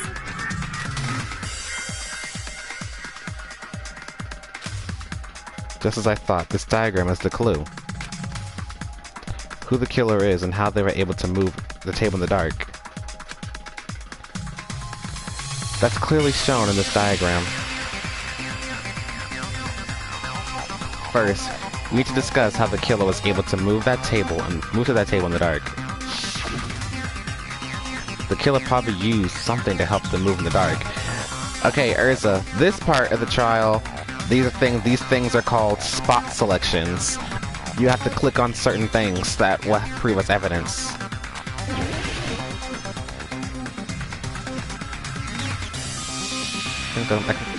Here! The killer must have used the desk lamp to move to that table in the dark. The desk lamp? I hope you don't mean they turned on a light or something. There was a blackout. There's no way the killer could have used the desk lamp.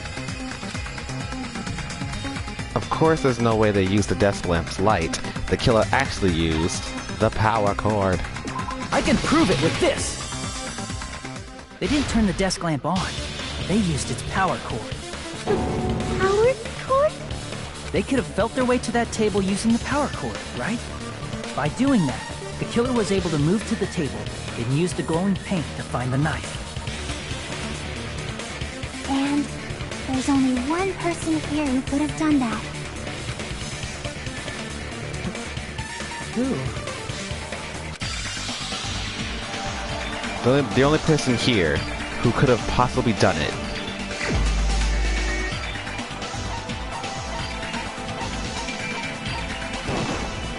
You're the only one!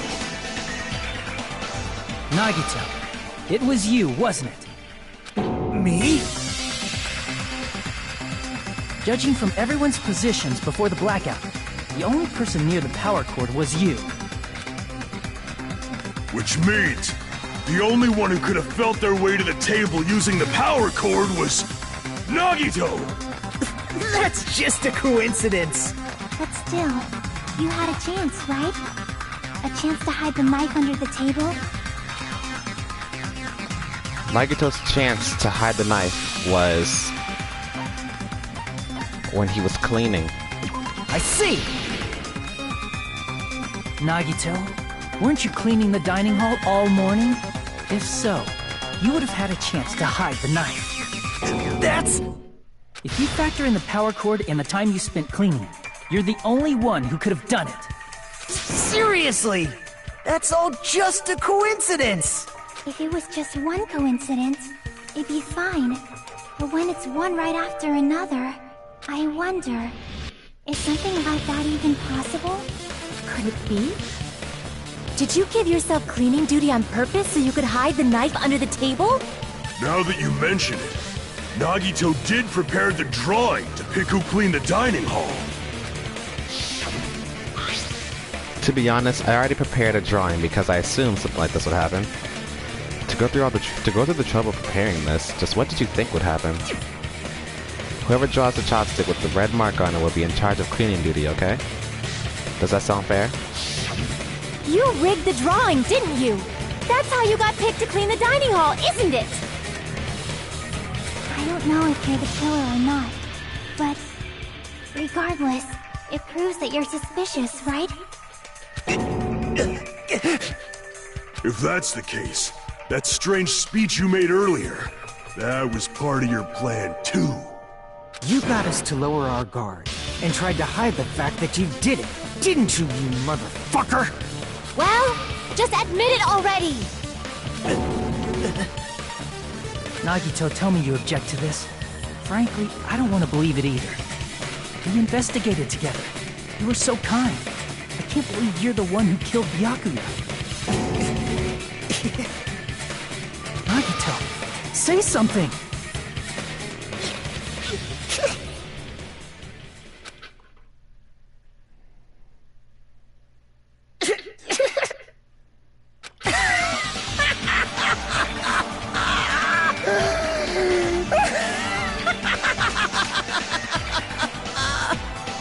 The Ultimates are working together to combat the despair of their friend's death! How wonderful! How beautiful it is! Huh? Those eyes. At that moment, Nagito's eyes, the darkness in his eyes shone brightly, as if layers upon layers of darkness were folding into each other. As if hope and despair had been crudely mixed together. Yep, there it is. There it is. Let's cut to the chase. You're correct. It was my doing all along. Look at his eyes. I'm the one who hid the knife under the table before the party started. I'm the one who used the power cord to find my way to the table in the dark. And of course, I'm the one who caused the blackout. After all, there's no way I'd knowingly whip out a knife in front of everyone, right? Look at them eyes, man. Is it just me, or does he seem a little nuts right now? But I never expected Byakuya to have night vision goggles. Because of that, we had ourselves a little scuffle under the table. And, well, you all saw how that played out. But with a twist ending like this, I think we can all agree this ended up being a very interesting mystery. Byakuya performed admirably. Them eyes. Just stop it already! Seriously! What the hell happened to you? Don't tell me. Is this your true nature? Were you lying to us this entire time? Me? Lie? That's outrageous! There's no way someone like me could ever lie to you guys. I understand better than anyone else that I'm ultimately worthless. Too arrogant to have dreams or cling to hope. Too disdainful to actually try at anything. I've made peace with the fact that I'm a lowly, stupid, insignificant human who can't do anything right.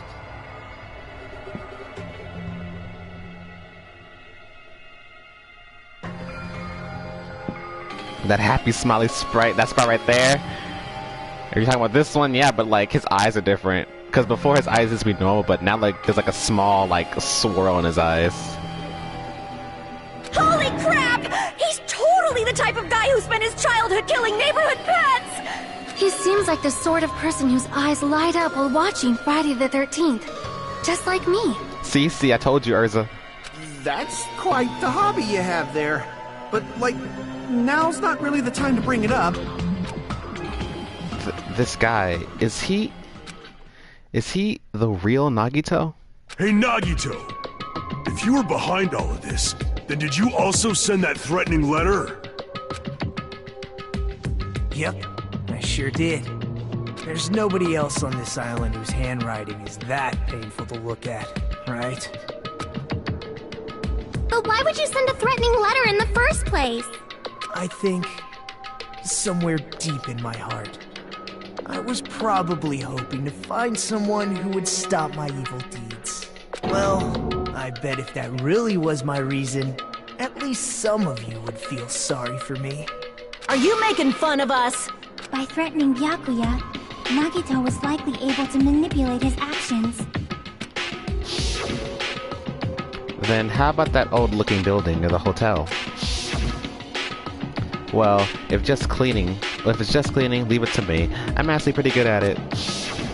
In doing so, Nagito was able to manipulate everyone to the scene where the murder would occur. Am I wrong? That reminds me. Nagito was the one who suggested I guard the office. Well, not only is the storage room packed with lots of stuff, it's hard to see in there and it's full of cobwebs. And I was so busy cleaning the dining hall that I didn't have time to clean the storage room. If you stayed in there for too long, I think it would be bad for your health. In that case, why don't you guard the case in the office? Oh, I get it. If Peko was guarding the storage room, Nagito wouldn't have been able to use the irons. The threatening letter, along with all your suggestions, it was all a trap to manipulate us. Yep, that's true too. But you're wrong about one thing. Huh? What? I didn't need to rig the drawing for cleaning duty, you know? If that's true, then how did you conveniently get picked for cleaning duty? I see. Well, there's no way I'd expect you to remember it. A worthless talent for a worthless human. Nagito's talent? I believe his talent is Ultimate Unlucky Student, Lucky Student, Babyface, Transporter, Lucky Student. I see! You're the ultimate lucky student. Then, did you? That's right. I just trusted my luck. I trusted I'd be picked for cleaning duty. You just relied on your luck? It's not just luck. It's true my talent sucks. But I'm still the ultimate lucky student, you know? Huh? I'm up for the red mark? For someone called the ultimate lucky student, you don't seem very lucky right now. At the time, Hajime said I wasn't lucky. But it was actually the opposite. See? His eyes are normal right now. I was lucky. That's why I got picked for cleaning duty.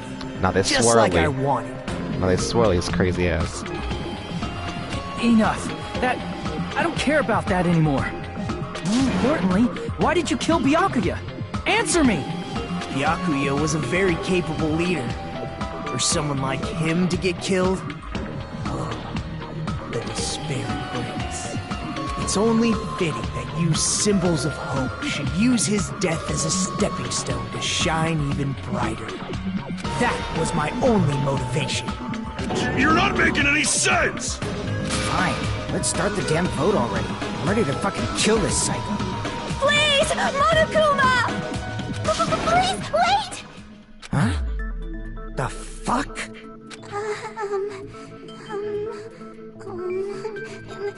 How should I put this?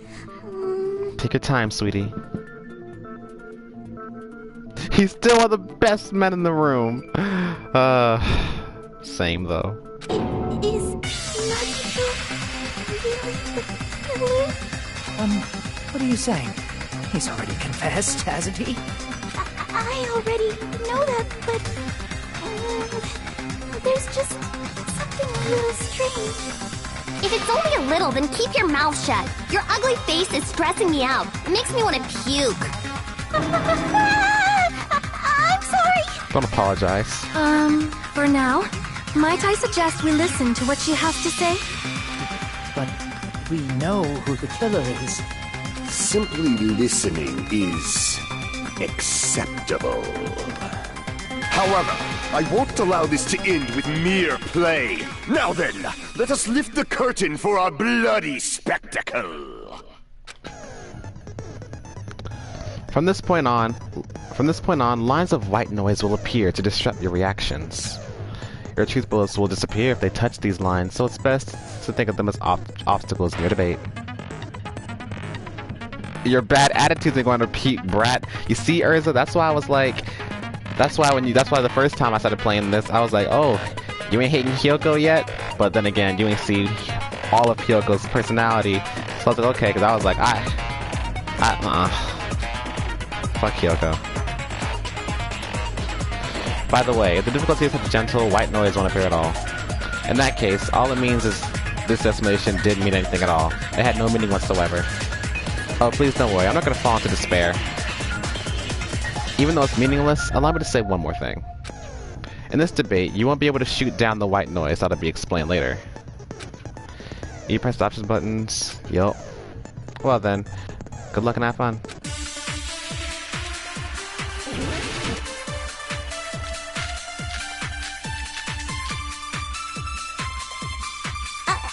think it's strange that... The killer is so obviously Nagito!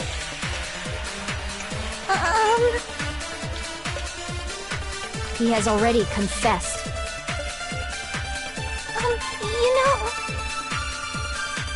That bastard Nagito is the one who did it! He killed Byakuya with the knife you hit! Oh, never mind. Thanks for wasting our time, skanky bitch! Then let's prepare to cast our votes. Why does Mikon think it's strange? Because she must know something that contradicts the crime scene. I think it's strange that... The killer is so obviously Nagito! He has already confessed. You know... That bastard Nagito is the one who did it! He killed Byakuya with a knife! No, that's wrong!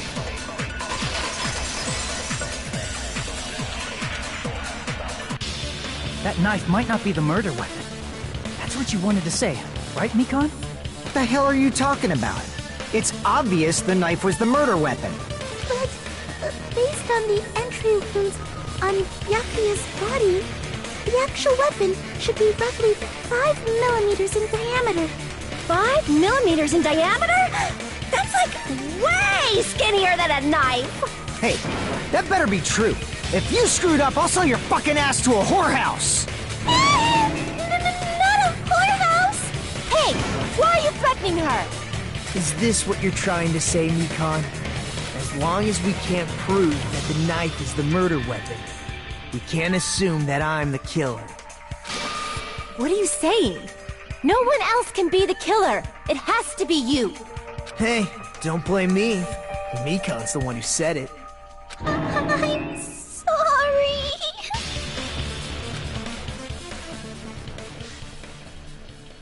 That's right. Speak your mind, Mikon. Speak your mind, girl. Hey, Nagito. Are you still hiding something? Hiding? Like, during the blackout, did something happen between you and Byakuya that we don't know about? Who knows? After all this, what else do you intend to hide? Jeez, the moment your back's against the wall, you get all silent. You piss me off! What happened during the blackout?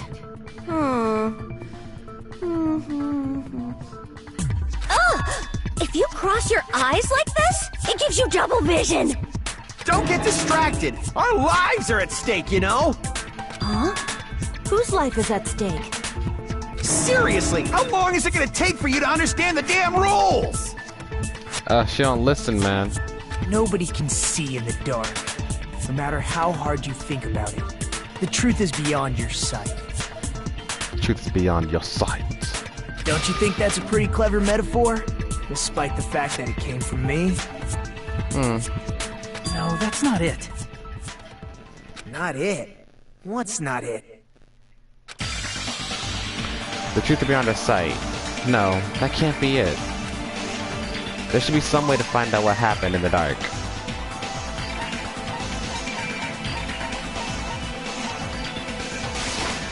I can prove it with this! Even if we couldn't see what happened in the dark, I'm pretty sure someone could have heard it. Isn't that right, Ibuki? For reals? Don't act so surprised. You were the one who told me, remember? How everyone was shouting during the blackout? Everyone, calm down! We gotta stay calm in a situation like this! Ah! Don't step on my feet! What the hell? What's going on here? This is... Ow! Turn the damn lights on! I can't eat like this, you know! You guys? Where are you? Wasn't the blackout just in the kitchen? Perhaps the breaker overloaded? Hold on a sec. I'll go along the wall and do something about it. Such perceptive hearing. Impressive. I'd expect no less from the ultimate musician. It's a good thing your ears are awesome because your face, style, figure, and personality totally suck. Lamau, that's where you're fucking wrong. You've cut me deep with your knife of truth. It's not truth. You are bombastic. However, after hearing what Byakuya and Nagito said in the dark... What the hell? What's going on here? This is... Ow! It almost sounds like Byakuya fought back against Nagito or something. Well, that's actually what happened. Huh? As a sign of respect for Ibuki's talent, I have a small confession to make. I was actually shoved out from under the table by Byakuya. He shoved you out? Just as the blackout occurred, I hurried to duck under the table and grab the knife. But Byakuya, wearing his night vision goggles, caught me and shoved me right out from under the table. That's right. I'm so incompetent that I couldn't even grab the knife. So Byakuya stopped him when he was trying to get the knife. And he got shoved out from under the table before he could even grab it? Well, that sounds plausible, I mean, just from listening to what they both said at the same time. What the hell? What's going on here? This is... Ow! I could interpret like that. No, actually, now that I think about it, that sounds like exactly what happened. After getting shoved out from under the table, I was just as confused as you guys. I lost sight of the glowing paint, and I didn't even know where the power cord was. Before I realized it, the lights had come back on, and Byakuya's body was lying under the table. Hold on! Are you saying you're not the killer? From the very beginning, the idea to throw a party, hiding the knife, setting up the blackout, it was all going according to plan. But unfortunately, my plan failed. And all thanks to Byakuya's night vision goggles. What happened after that? Even I don't know. You failed? Then you're not the one who killed Byakuya? Then we're right back to square one! How can that be? We spent all this time talking back and forth! Meaninglessness. What other word is brimming with so much despair? But you can't give up. You need to have hope. Do your best and move forward. Rising to the challenge again and again is why you guys are the symbols of hope. Is Nagito really not the killer? Is this guy really the Nagito I knew before? No, there's no way I can say that. I just thought I knew him, but this whole time I didn't know anything about the guy. I didn't know his true character. It's as simple as that. But now's not the time for me to dwell on that. We need to find Byakuya's killer by any means possible. Because if we don't, we will die here.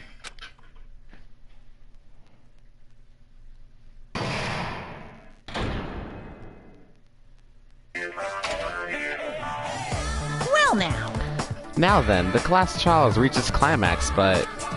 Okay, here's a question for you. What's this? To those of you who figured it out, who it is, how about you try to guess the killer challenge? Whoever fails to guess the right killer will have their save data melt away like butter. But if you guess right, I'll reward you with $10 billion. $10 billion? Of course, for those of you who don't know who the killer is, you can just continue on. Now then, what are you gonna do? X button, continue on. Circle button, the killer challenge. Just kidding, you can't make a choice. I pressed X, by the way. There's no way you'll be able to guess who the killer is. And of course, there's no $10 billion either! No. You're so evil! Villain, you truly are a villain. Wanna save? Yes.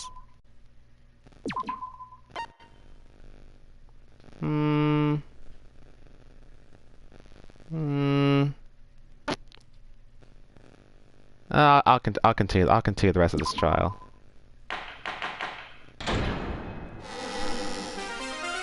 I'm Monami, a like crazy right now. I wish I stopped. The group's leader, Byakuya, got killed. And his killer is among this group of students? No, I'm not gonna believe it. I'll never believe it. 'Cause I believe in everyone. So do your best. And don't forget to save regularly. Well, what now? If the knife isn't the murder weapon, there's no definitive proof that I'm the killer. Shut up! We'll be the judge of that. You say you were shoved away, but you can't actually prove it, right? That's right. Even if a different weapon was used, it does not mean Nagito has been cleared of suspicion. But there's another reason why I don't think Nagito is the killer. There's still more? Based on what we've discussed, Byakuya was killed under the table, right? Trash rabbit assaulting my senses. Is there something wrong with that? Well, even if that's true, I feel Nagito looks, clean. Nobody's ever complimented me on my appearance before. Not even my own mother. I'm not talking about your looks. Why are we gonna think Nagito? No blood. He isn't injured. There's no blood on him. I see! Are you trying to say something like, why didn't Nagito have any bloodstains on him? Yes, that's it. Because under the table, there was a lot of blood splattered everywhere, right? There were even bloodstains on the inside of the tablecloth. If he stabbed Byakuya to death, it's strange he did not get splattered with an appropriate amount of blood. I didn't get any blood on me? That is weird. You just used something to block the blood, didn't you?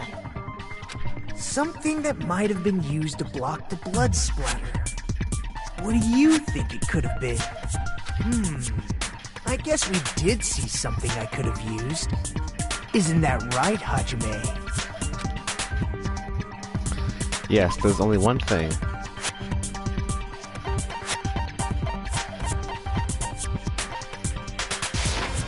I can prove it with this! You're talking about the bloodstained tablecloth we found in the storage room, right? If there are bloodstains on it, that settles it. Nagito used the tablecloth to block the blood splatter. But that was found in the storage room, right? Are you suggesting he hid it there after the murder? You mean after the lights came back on? What would he have done if we'd seen him? That's true. The tablecloth was pretty big. So even if you tried to hide it and take it with you... Wearing a tablecloth, going under the table, getting a knife in a blackout, and stabbing someone. That's not just impossible for someone like me. Wouldn't it also be impossible for you guys, too? Then, what does it mean? Maybe the killer didn't necessarily stab Byakuya under the table. Huh? No, there's no mistake that the murder occurred under that table. Even the inside of the tablecloth was bloody, so there's no denying Byakuya was killed there. But that doesn't mean where Byakuya got stabbed and where the killer did the stabbing are the same, right? I don't understand at all! The place where Byakuya got stabbed and where the killer did the stabbing are different? Huh? Hajime, you look like you're onto something. Really? But it sounds like a riddle. I feel like I'm onto something, but it's still not clear what that is. Under the table, but not under the table. If it's somehow possible, it's the only way that makes sense. Moving forward, we should put aside all unnecessary preconceptions and just choose the answer, I think. In scenes where you had to figure out important words, the improved Hangman's Gambit will occur. The goal is to line up the right letters in order so it reveals a keyword related to the incident in question. Improved Hangman's Gambit is like a little puzzle game. Various letters will be flung across the screen and in all numbered directions. There are 2 rules you must remember. 1. If 2 different letters clash, you take damage. If the same letters clash, they fuse. You must take 2 of the same letters. You must make 2 of the same letters clash while you try not to let 2 different letters clash. That is what most important. In order to do that, you've been given a technique called to catch and release. When you move the recital with the left stick and press X while it's on top of a letter, you can snatch the letter like a vacuum. This is what it means to catch the letter. However, you can only catch 1 letter at a time, so please be careful. When you press the X button while you have a letter caught, you can shoot it where your cursor is aiming. This is how you release the letter. With catch and release, you can change the position of the letters and hit letters into each other. Make sure you hit the same letters so you fuse them. The fused letter will freeze and get bigger. By pressing the X button, you can blow it up and erase it from the field. This is called firing the letters. Catch and release with the X button, and after you fuse them, fire with the X button. That's a whole lot of X buttons. That's a whole lot of damage. However, if you just erase letters, you won't be able to clear the game. Ultimately, the main goal of Improved Hangman's Gambit is completing the keyword. Display the question with the square button and figure out what keyword will answer that question. About lining up the keyword. Instead of pressing X to fire the letter, please press the triangle button. If that happens, the same time the letters blows up, it will be sent to the keyword list.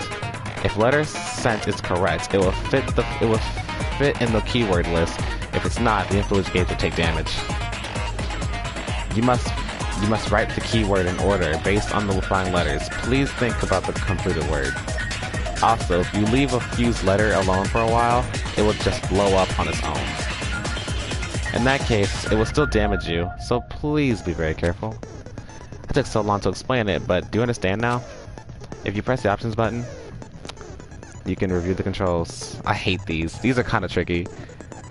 Like it's not like the one in the first game where it's like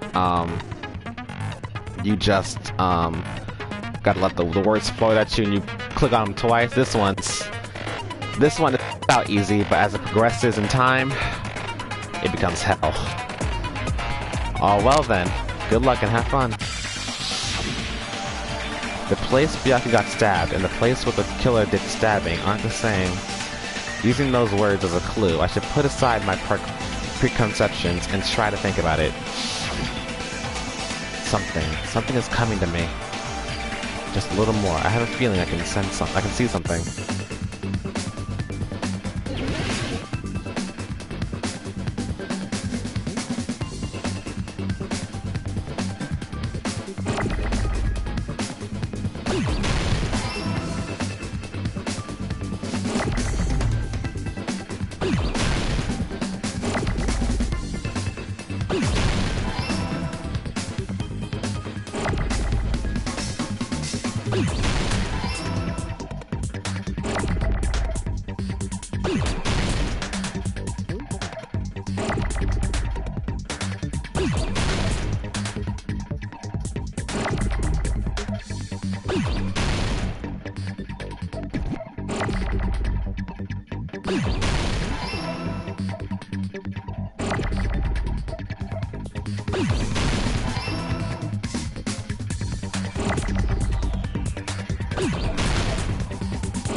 got it! The killer must have stabbed Byakuya from under the floorboards. Under the floorboards? The floorboards in the old building are full of gaps, and there was no carpet laid out under the table. If they stuck the weapon through one of the gaps, they could have stabbed Byakuya to death. If so, that means the killer was able to get under the floorboards. Where? And how? I don't know that yet, but I have a feeling there's someone here who does know. That's right. If I remember correctly, one person here should know how to get under the floorboards.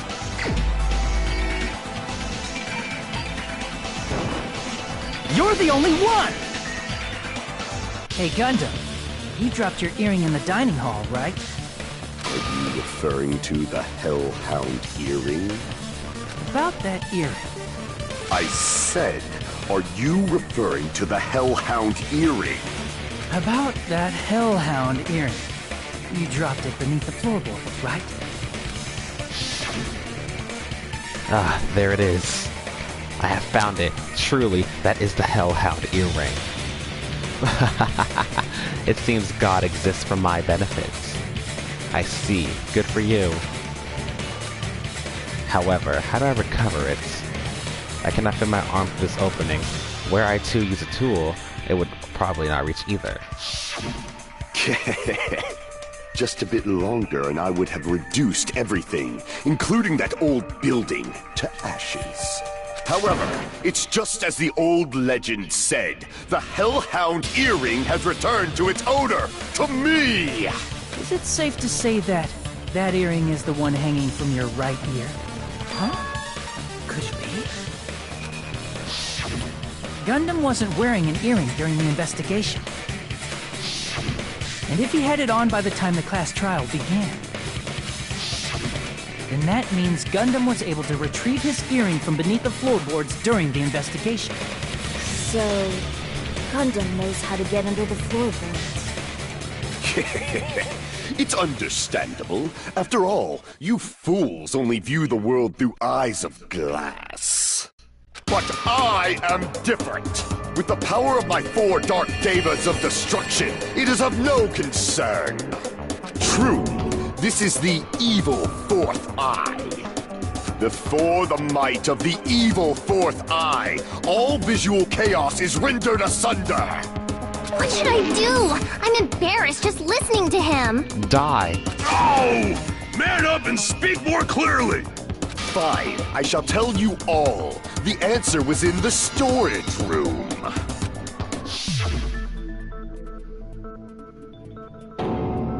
One of my 4 dark devas of destruction, Mirage Golden Hawk, Jumpy, has seen beyond the chaos. A secret passage of doom leading to the underground lurks beneath a large assortment of random boxes. After securing a lighter from the supermarket, I threw caution to the wind and ventured below the floorboards. And as a result of that lonesome battle, I was able to recover the Hellhound earring with my own 2 hands! Tremble with fear, fools! Behold my power! Urza, I wonder if you can tell. I wonder if you can see why Tyler says he sees Gundam within me.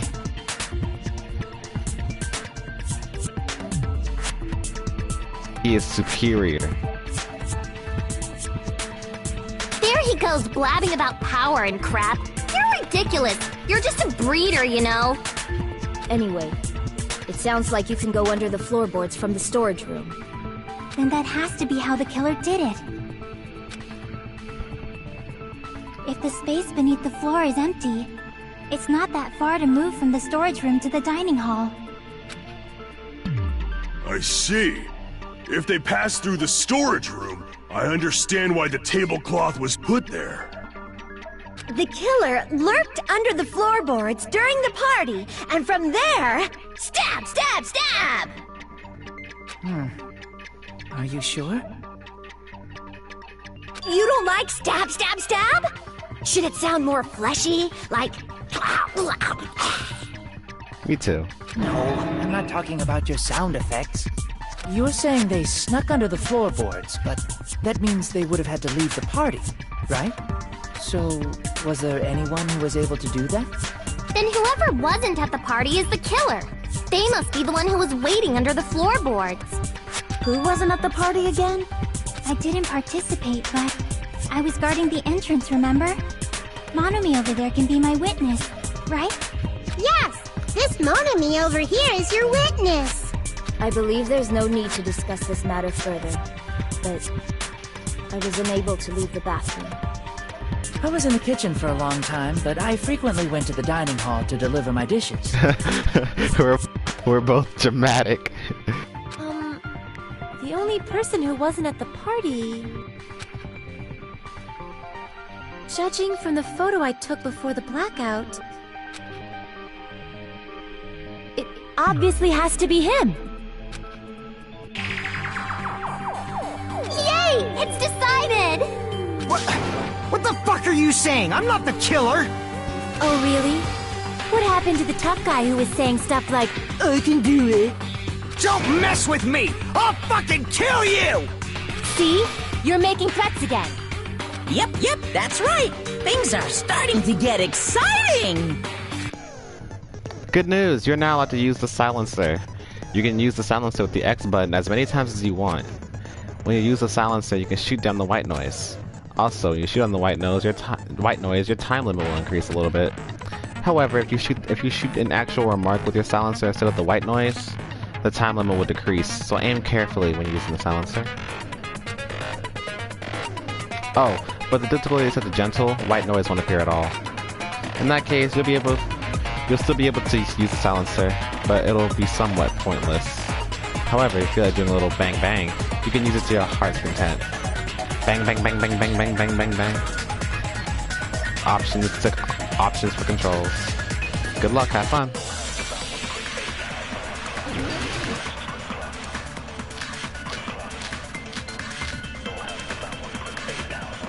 During the party, the killer was lurking under the floor like a cockroach. And they could have stared at panties all day. Without going to the storage room in the dark. Is that true, Fuyuhiko? Don't act like I'm the fucking killer! But when the party started... Nobody saw you, you know. That means you have no alibi. No, that's wrong!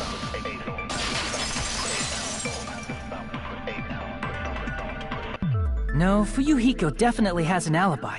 Isn't that right, Chiaki? Oh, you're right. Huh? What happened for you, Hiko? Oh hey, what are you doing here, all alone at a place like this? I'm setting guards so Monokuma doesn't come inside. How diligent of you. I saw Fuyuhiko after the party started. There's no way he could have been waiting under the floor before then. You should have said that earlier, dumbass. Watch your mouth, kid. It's still your fault. Like, why were you even lurking around the old building in the first place? Shut up! Maybe there really is a secret passage to go under the floorboards from outside, and he came to spy. What'd you say, motherfucker? Oh, no! Wow, he got chewed out, but he looks super happy. He kinky. Regardless, it's impossible to go under the floorboards from outside. Chiaki and I already confirmed that. Then someone definitely went under the floorboards through the storage room during the party. During the party? It was probably during the blackout. Well, if someone disappeared during the blackout, no one would have noticed. But walking down that dark hallway to the storage room is like trying to make Eggs Benedict without any eggs. You're right. I couldn't even see the office in that darkness, and that room was much closer. But is it really impossible? It might be better if we examine that possibility a little bit more.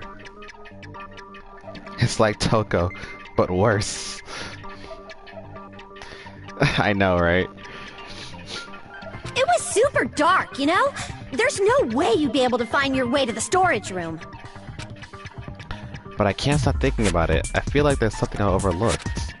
For clarity's sake, once again. It appears we're getting close to the final stage. The blackened or the spotless? Which is superior? I think it's time to settle this.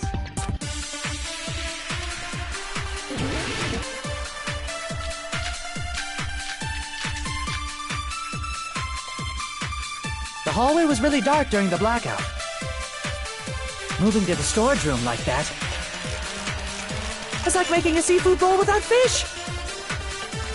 Is it really not possible? What if they used a string like the cord? Maybe there was another pair of night vision goggles? For the pain, I'm gonna go with my gut. What if they used a light? It definitely sounds impossible. The killer's method for moving in the dark might be what one person suggested. If so, I might be able to prove it. The hallway was really dark during the blackout. Moving to the storage room like that. It's like making a seafood bowl without fish. Is it really not? What if they used a string like the cord? Maybe there was another pair of night vision goggles? For the pain, I'm gonna go with my gut. What if they used a light? I agree with that.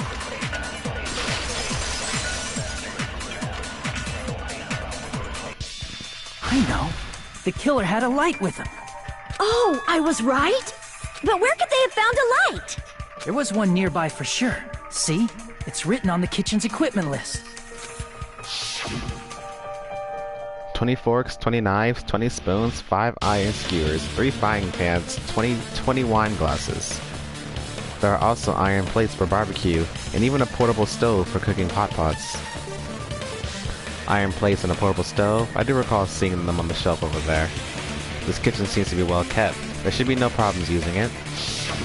It's the portable stove. Portable stove? The portable stove isn't powered by electricity, and it's also small enough to carry around. So, the killer used the portable stove to move from the hallway to the storage room during the blackout. I see. I never considered the portable stove. But there's a hole in your argument. Huh? A hole? What kind of hole? It would be great if you could explain it to me in much more detail. Oh, I wasn't making a perverted joke or anything. It's really not a perverted joke. I'm serious. Repeating yourself just makes it even more suspicious. Now then, Hajime. Will you battle against me? No, that's wrong! There it is. Stole his catchphrase. Will you be able to break through my argument? What does he mean, battle? It sounds like he's enjoying a game or something.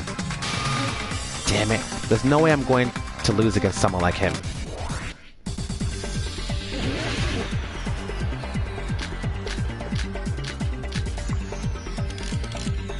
Did you forget what Kazuichi said earlier? He said the hall was too dark to see the office. The light from the stove that you mentioned.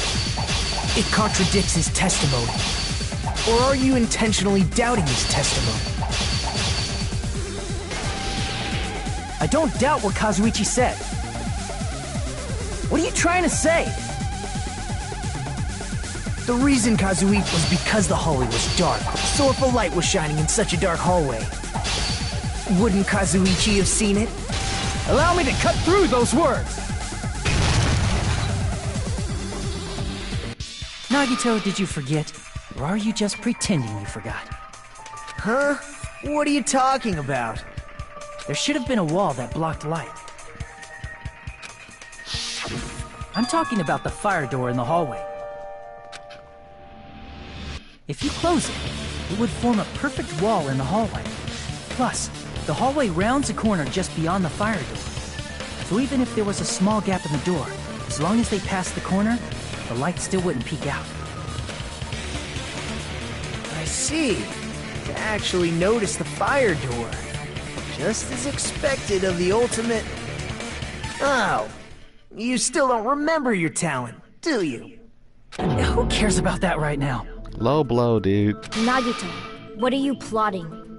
For someone who insists he's not the killer, you are quite nosy. You sound so scary.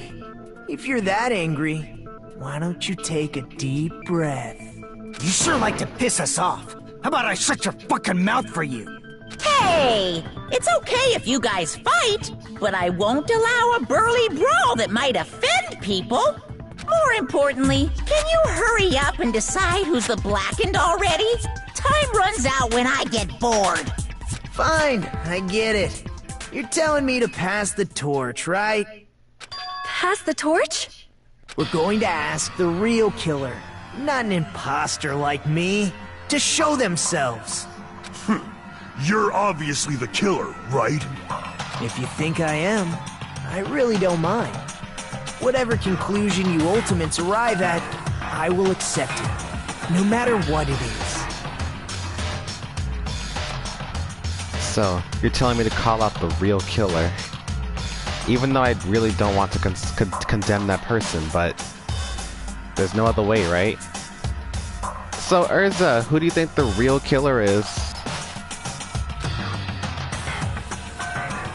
The person who used the hallway's fire door as a cover and used the portable stove to move in the dark and snuck under the floorboards to stab Byakuya to death using the glowing paint as a mark. So, the only killer I can think of is you, and only you. Who do you think it is, Urza? I'm waiting for you to respond to me, Urza, before I blow your expectations out of the window and see if you're right or wrong.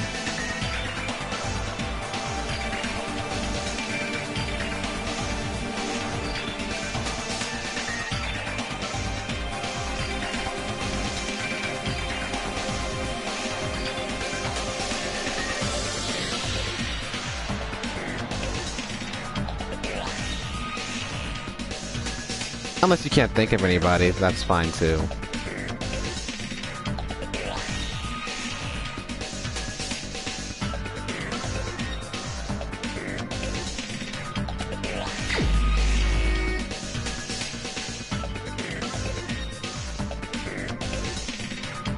Kyoko or maybe Fuyuhiko? Well, you're wrong. I wish it was her. But wrong. The correct killer, the one who murked our leader, was... You're the only one! Teru. Could it be you? Huh? What? What are you talking about? Teru's the killer? Is that true? What are you talking about? There's no way! Of course, that's simply my assumption. So if you have an objection, please speak freely. Objection or not, why am I being treated like the killer? Because the portable stove used in the murder came from the kitchen. That's it? That's the only reason you're treating me like a killer? Isn't that a little drastic? You're cruel. Cruel. Too cruel. Teru. That attitude is so not like you. For the ultimate cook to get so upset. Call me chef. If you fall to aspersions like this, who will be there to support the future of the culinary arts? The future of the culinary arts? That's right. For the future of the culinary arts, you must face this and fight it fair and square. You're right. Yeah, that's totally right. So, what's an aspersion anyway? Is it yummy? Oh my god. Did you know asbestos is yummy too? You should try some later. Nagito, why are you interfering? Let's assume that the killer used a light, and that they used the fire door to mask that light. And that they moved to the storage room and snuck under the floorboards. Then what? It's dark under the floorboards too. So how would they be able to stab Byakuya? You're not gonna say they shined the light on Byakuya, right? But plan would have been ruined if he noticed. That's right. What do you think about that? There's no way you can answer, right? You personally haven't investigated what's beneath the floorboards. If that's the case, then Gundam should know. He actually went under the floorboards. No. Unfortunately, there was nothing related to the incident under the floorboards. The only thing I found was a strange liquid shining in the darkness, near where Byakuya's blood was dripping. What? A shining liquid in the dark? That sounds super important! If there was a shining mark like that, they would have been able to move to it in the dark, right? And in doing so, it might have been possible for them to use that mark to target the victim. The victim was targeted by a mark.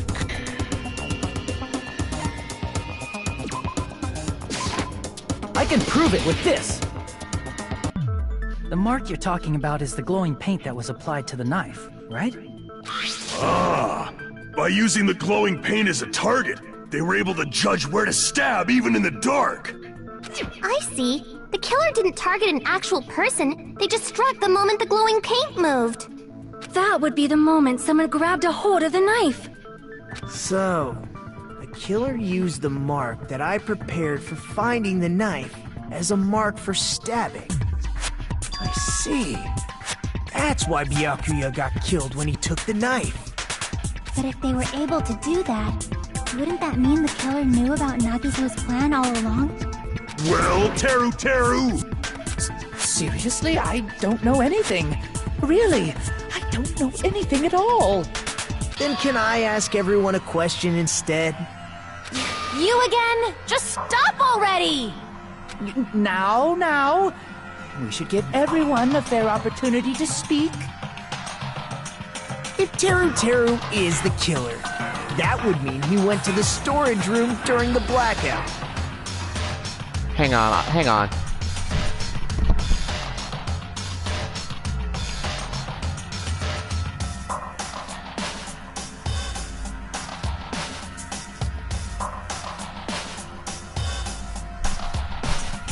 Alright, I'm back.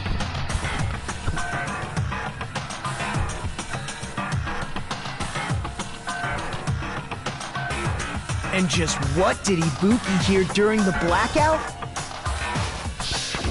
Ah! Don't step on my feet! What the hell? What's going on here? This is... Ow! Turn the damn lights on! I can't eat like this, you know! You guys? Where are you? Wasn't the blackout just in the kitchen? She heard Teru's voice in the dining hall? Doesn't that prove Teru was in the dining hall during the blackout? That's right! That's exactly it! But Teru was in the kitchen the moment the blackout occurred, right? So, why was he in the dining hall? I thought the blackout was only in the kitchen, so I panicked and ran out of there. Of course, the hallway was dark too, but somehow I managed to move along the wall toward everyone's voices. Well, it's not that far to move along the wall from the kitchen to the dining hall. That sounds fishy. If I remember correctly, you can tell when a person is lying by licking their sweat. That's a JoJo reference. So, if you want, you should try licking me. No way! You look greasy. But I heard Teru's voice in the dining hall! Ibuki swears on her honor! That's right. Teru was in the dining hall, not the storage room. Which means he's not the killer. No, that's not it. Why? Why do you want to keep falsely accusing me? It's not like I want to blame you. I just... You should be so proud of yourself, Hajime. You're just progressing toward the hope you believe in. Now, Hajime, show me more of your hope. Will that be enough to crush Teru's hope?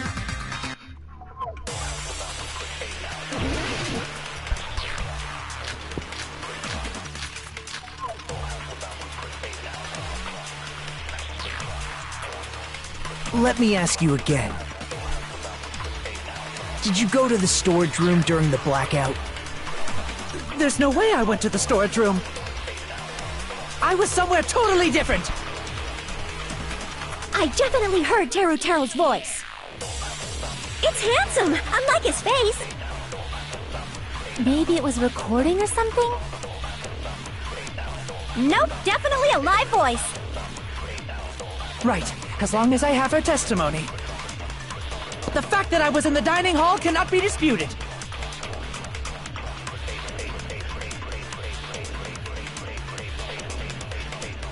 There's definitely a contradiction hidden in those remarks.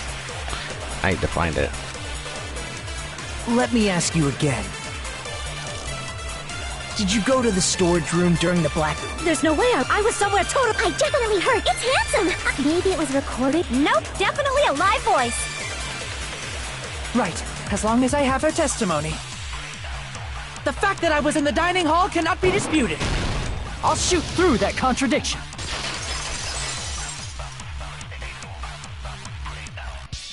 Just because we heard Teru's voice in the dining hall doesn't mean he was literally in the dining hall. Huh? Why? Remember the floor in the dining hall? It was full of gaps, right? So even if you shouted from under the floor, it should have sounded just like the voices in the dining hall. But... I see. So he brazenly shouted from under the floor to make us think he was in the dining hall. Is that true, Teru? Hold on a second. Can you explain this, Teru? I told you to wait a second, ain't I? What are y'all even saying anymore? I'm telling you, I was in that there dining hall during the blackout. Where are you from again? Ooh, I was born in West Asafu and raised in South Aoyama. Hey, you guys! This guy's a major liar! If Teru was in the dining hall during the blackout, he should have been there after the power returned, right? Well, I believe so. There's no way he could have gone back and forth in that dark hallway. Huh? Was Teru actually there during that time? I sure was! I was there the whole damn time! Something like this shouldn't be decided by gut instinct. People's lives are at stake. Damn right! You guys should have been deciding this on the spot with your hazy memories! His accent is getting even worse! He's definitely lying! However, I am not sure. I believe that he was there, and I believe that he was not there. No! Is there any way we can decide? Why don't we consult his memories? Whose memories? Gosh, yeah, don't be saying things like that, don't make no sense! Can you even prove I wasn't in the dining hall? I probably can. Oh, you again! Whether or not Teru was in the dining hall during the blackout, in order to know for sure, I had to throw that question at him.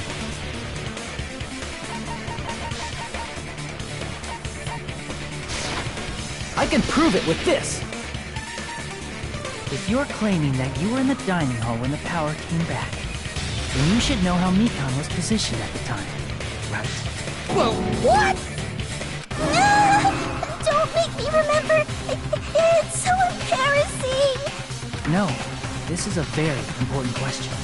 Well, Teru, if you were really in the dining hall at that time, you should know the answer to that. Huh?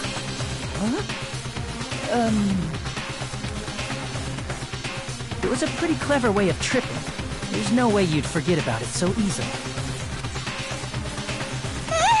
I'm sorry. I'm so sorry. I showed you something so unsightly. How about it? You can't answer, Teru?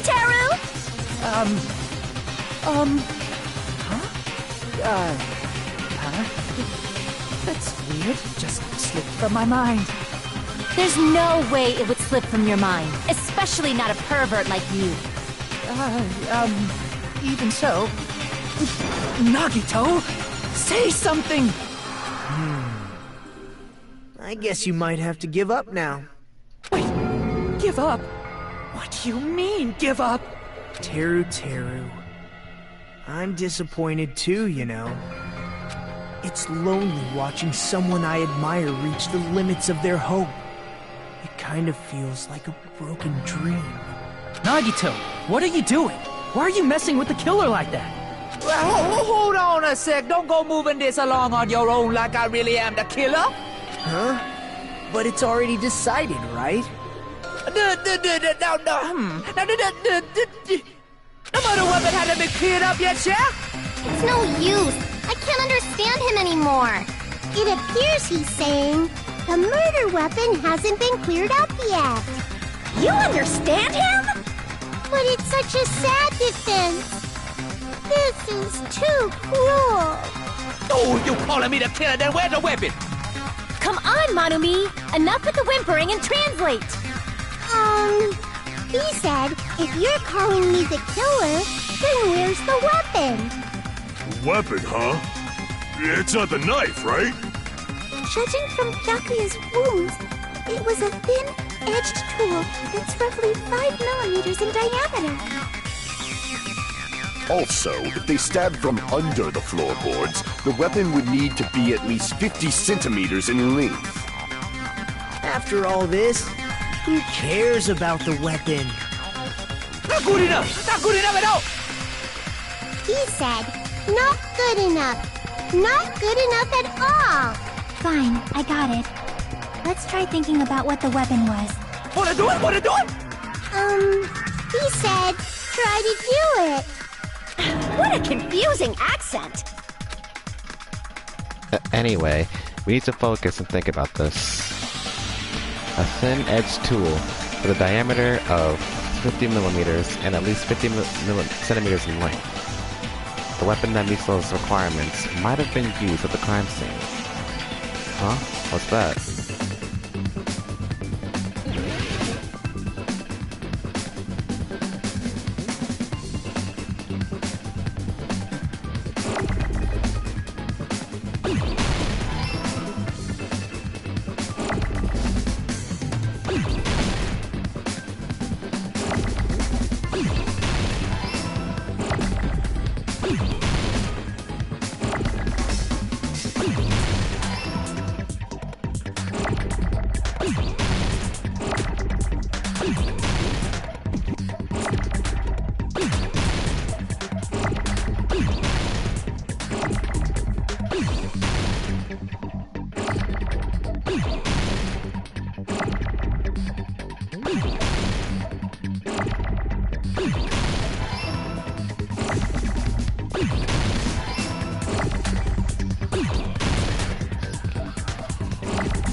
No! Dang it.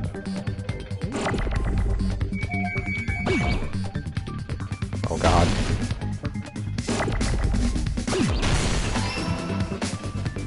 I got it!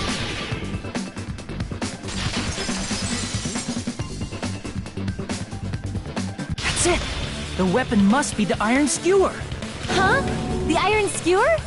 Before the party, as Byakuya was confiscating all the dangerous items, he spoke to Tero. I checked the equipment list and there seems to be one iron skewer missing. That's right. As far as I know, that's been missing from the start. So that missing iron skewer is the weapon? An iron skewer would match up with the wounds perfectly. Hey, Teru, where'd you hide the iron skewer? Avril Lavigne! Avril Lavigne? Huh? Did he really just say that? He's just saying random shit to fuck with us. You probably dumped it somewhere on the island, didn't you? This school trip has a no littering rule. If he had violated it, the island sirens would be ringing non-stop. Island sirens? Just for littering? Also, I was on guard duty, and I never once saw Teru leave the old building. Which means he obviously hid it somewhere in the old building. It's probably the kitchen again, right?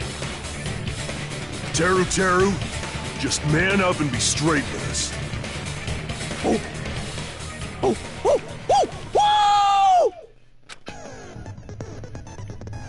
Finally, we are nearing the end. A cornered opponent will be surrounded by soul shields and simply will not listen to what you have to say. It will probably pain you to condemn your classmate, but this is a class trial after all. You must argue against your opponent and destroy their soul shields. A high-speed dispute battle where you beat down a panic opponent's excuses and nonsense. That's a bullet time the panic talk action. Panic talk action we'll shorten it to PTA. During PTA, you must destroy all of your opponent's soul shields so you can deliver your final strike. In order to do that, you must destroy your opponent's remarks while following the tempo of the song. Time your button presses with the tempo marker as it moves across the screen. Match the tempo marker by pressing the X button, and you will be able to lock on to the opponent's remark. If you keep pressing it, you'll be able to lock on to the multiple remarks at the same time. Afterward, if you release the X button at the same time with the tempo marker, it will intercept the lock remark and destroy it. By destroying remarks, you will be able to damage the soul shields by protecting the opponent and destroy them. However, if you cannot destroy the remark within the time limit, you will end up getting hurt.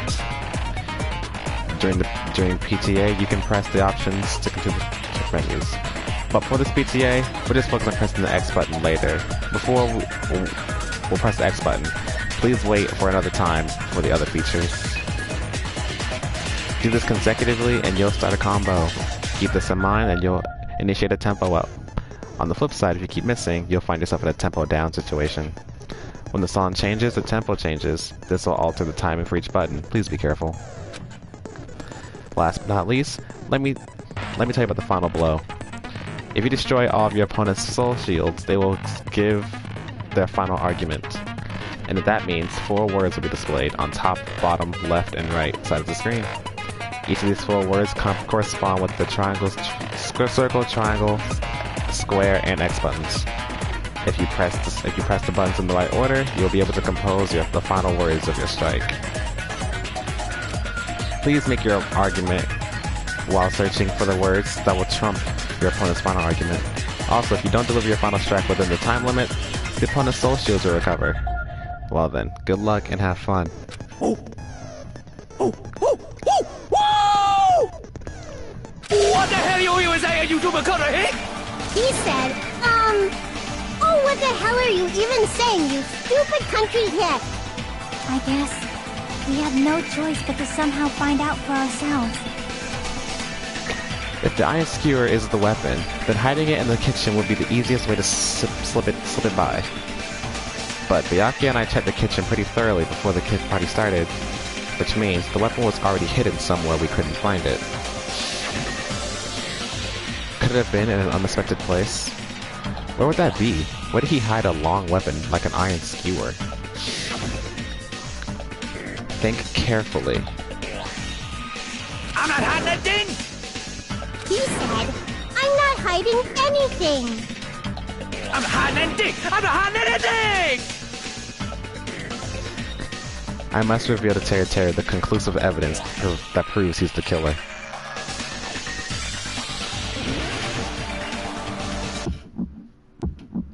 Shut up! That's impossible! Nonsense! Unforgivable! I don't know! Nonsense! Shut up! That's impossible!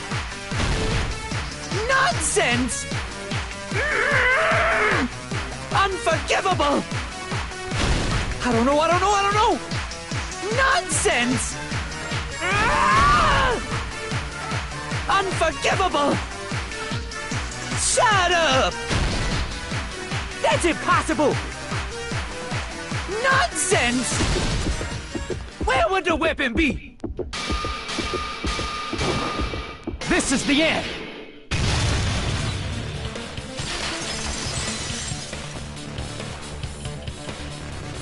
Could the iron skewer have been hidden inside the piece of meat on the bone? What are you saying? There's no way I'd hide anything in a place like that.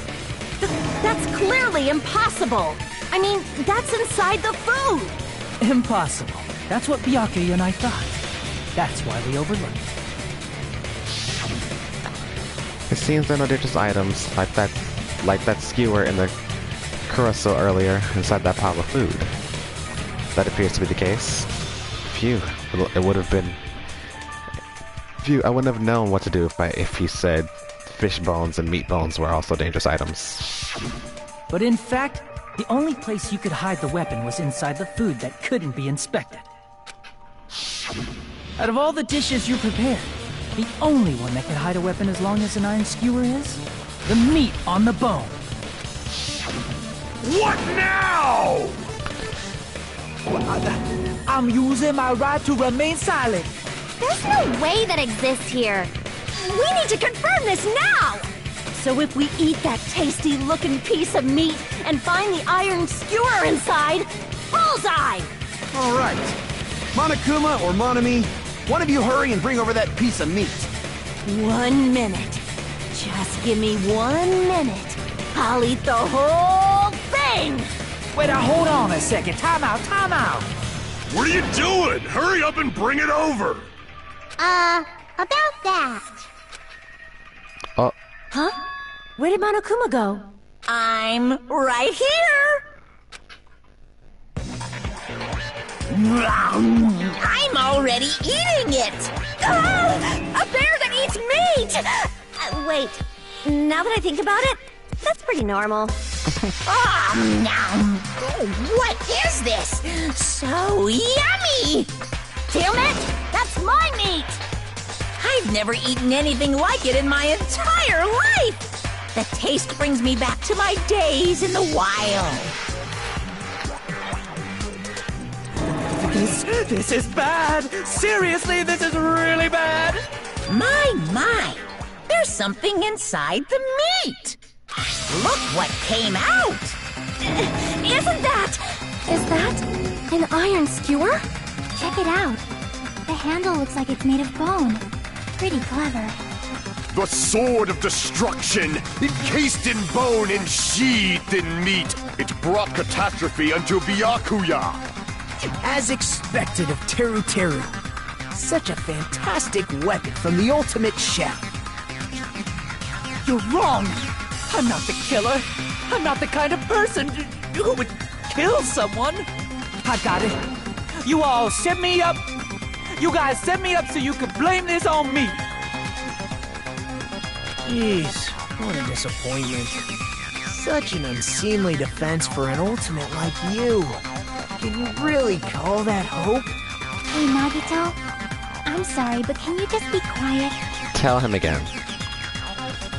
He said, you're all nothing but a bunch of poor, loudmouth, fast food eating hicks. You don't need to translate anymore. Somehow I can tell what he's trying to say. Never said a word about cooking on your Greek. Never should I have wasted my cooking on you ingrates. That's what he said. Let's just deal with Nagito later. More importantly, we should first... I guess we need to settle this. Once and for all. To do that, we need to go over the entire incident from beginning to end and make everything clear. go over the entire incident. And then I can prove Territory's crime. That's right, if we don't do that, we can't end this no matter how much time passes. So, we need to do it. So it finally comes to this. My throb is chesting. Excuse me? Every case has one last feature to bring the class trial to an end. This is the closing argument. In this phase, you'll have a complete summary of the case. You'll have to reproduce the order of events in the case in the form of a comic book. This reproduction is merely Hajime's imagination, so there will be gaps here and there. Gaps are areas where a number of pieces are missing. It's up to you to complete the comic using the truth panels provided. Around 3 to 5 panels make up one set. Inside that one set, there will be correct panels placed among incorrect ones. If you use up all the correct panels contained in one set, it will switch to a new set. After that, you will fill in all the holes, and you will clear the challenge. I'm pretty sure some of you already noticed, but it would be difficult to complete with so many gaps. But once you fill some in, it will become much simpler. For those of you who played the previous game, you might hesitate at first, but it's basically the same concept. Now then, when playing and solving the closed argument, there is a certain trick. If you move the recital to the gaps in each page, it will display hints at the top of the screen. This type of hint will ask what kind of scene is drawn at that gap. Also, if you move the recital onto a truth panel, it will display a hint as well. This hint explains the scene contained in that panel. Put together 2 hints and think carefully. Of course, don't forget that there will be a time limit. Well then, good luck and have fun.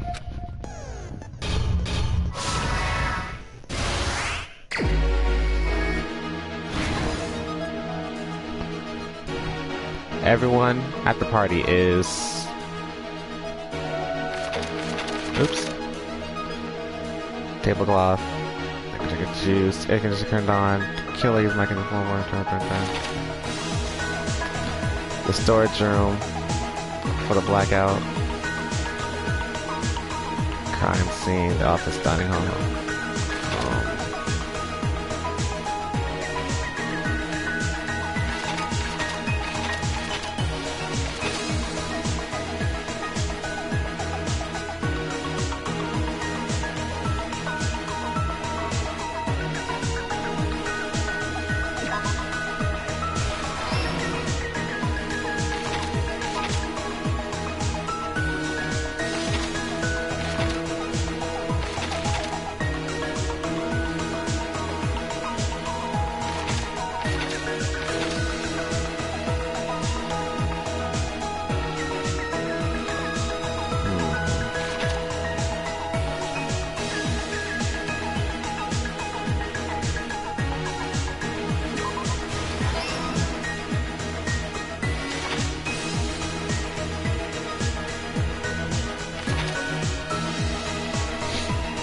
Oh god.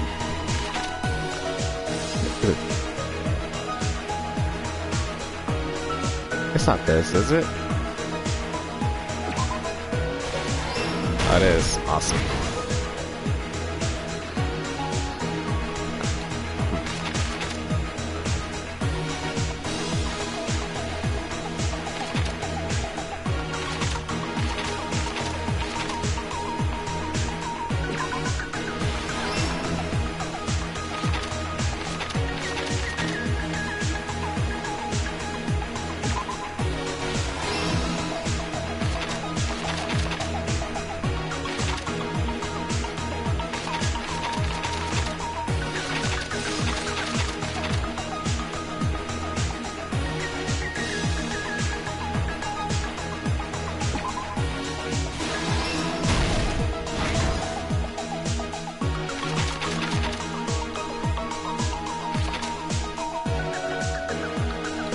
Crime scene.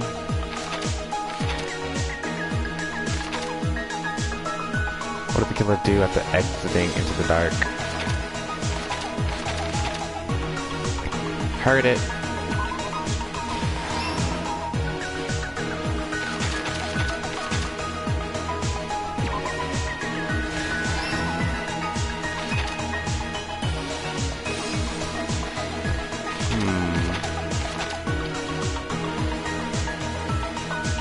crime scene as the office and dining hall.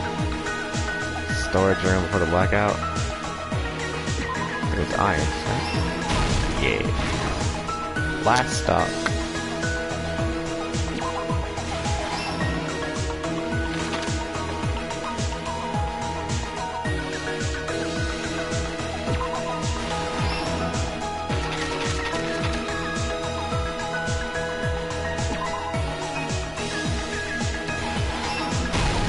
Here's everything that happened in this case.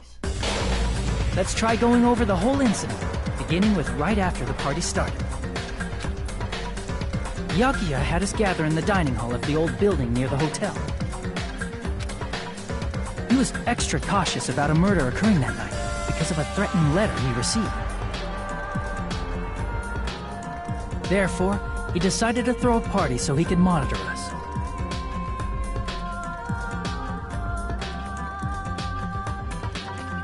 Though one person didn't come, the rest of us assembled at the dining hall, and the party was underway.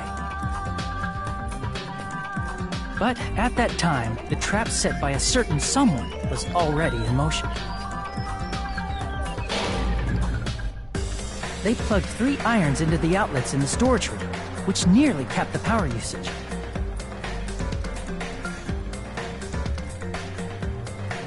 Additionally, they prepared something else that would activate at 11:30 p.m.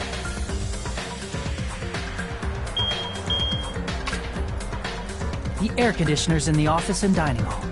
They had already set the timers for these. Thanks to the irons maxing out the power usage, the breaker was tripped when the air conditioners kicked on.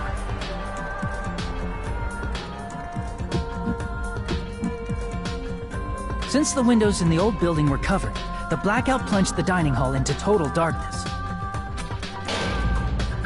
But when that happened, Byakuya took out a specific item that he brought in his case. That item was the night vision goggles. Byakuya was so concerned about a murder occurring that he brought a variety of security equipment with him.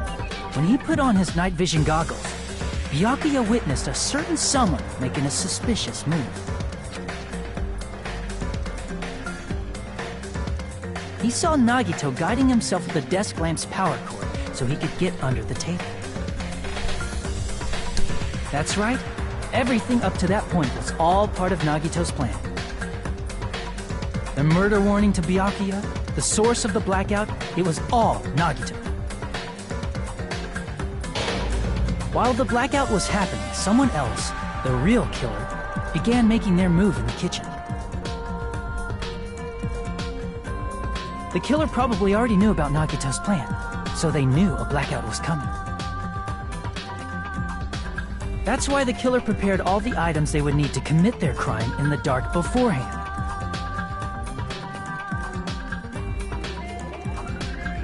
They needed a light source, which was provided by the portable stove in the kitchen. They needed a weapon, too. This had also been hidden in the kitchen beforehand.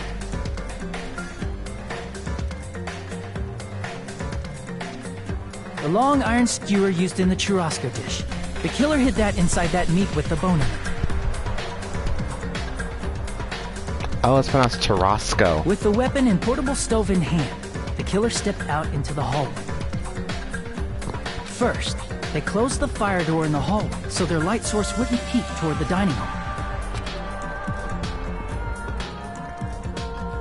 Then, guided by the light, the killer headed toward the storage room and grabbed a specific item. That's right, a tablecloth to block the blood splatter. With this, the killer finished their preparations and snuck under the floorboards through the secret passage.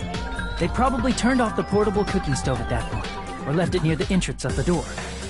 The floor in the dining hall is full of gaps, so there's no way they could have safely held a light source.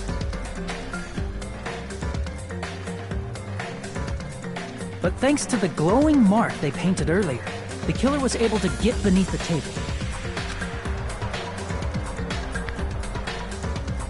Under the table, Byakuya found the knife that had been hidden there. If only he had retreated, he probably wouldn't have gotten killed, but he had to retrieve that knife. And at that moment, The killer lurking beneath the floorboard stabbed straight up with the iron skewer. The killer had been waiting in the dark for the moment when the glowing paint began to move. After they murdered Byakuya, the killer purposefully shouted from beneath the floorboards to make it seem like they were still in the dining hall. Afterward, they came out from underneath the floorboards and rushed back to the kitchen. And then, after hiding the murder weapon in the kitchen, they rejoined the group as if nothing had happened. There's only one person who would have been able to commit this crime, especially if that person is someone who'd think of an unexpected way to hide a weapon inside food.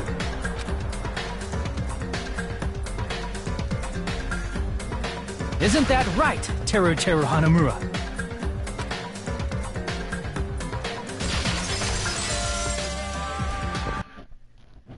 That's what happened. How about it? Did I get anything wrong? This is a mistake. A mistake, I tell you. I would never kill anyone. Would never.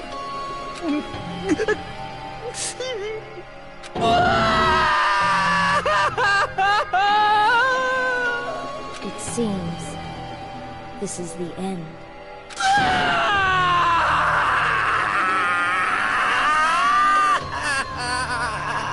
Poor guy.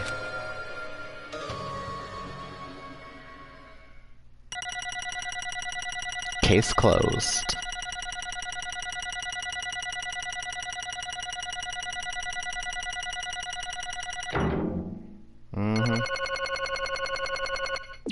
Give him coins. It looks like your argument has come to a close. Whoops! I lost control of my wild side for a second. Was that a side effect of the meat I just ate? Well, putting that aside, let's move along to the nerve-wracking voting time! Now then, please pull the lever in front of you and cast your vote. Oh, just a reminder, make triple sure you vote for someone. If you don't vote, I'm gonna eat you up just like that meat from earlier. Why did this happen? Who will be chosen as the blackened? Will you make the right choice or the dreadfully wrong one? Such heart-pounding excitement!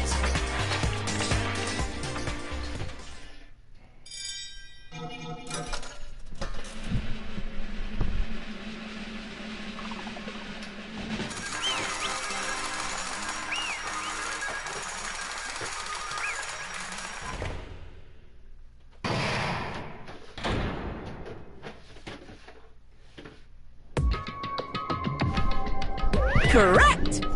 Hang on real quick, I gotta get something for my brother.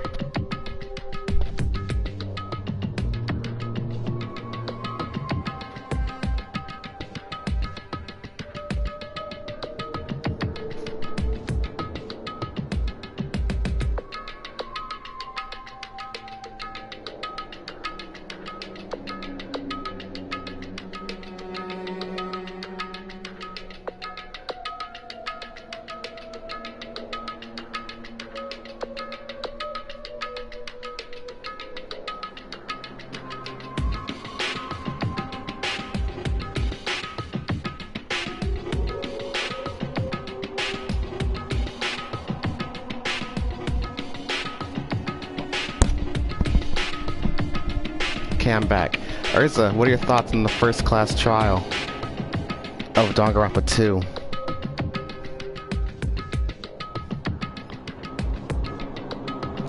Correct. Yahoo! That's right. This time, the blackened responsible for killing Byakuya Togami is Teru Hanamura. No. Are you serious? Out of all these people, are you saying that a Ponce like him is the one who killed Byakuya? But why? Why did you kill him? You've got it wrong. It was a mistake. I'm telling you, it was just a mistake. I was only trying to save you guys. Hey! I was only trying to stop Nagito from murdering one of you. Huh? Trying to stop. What do you mean?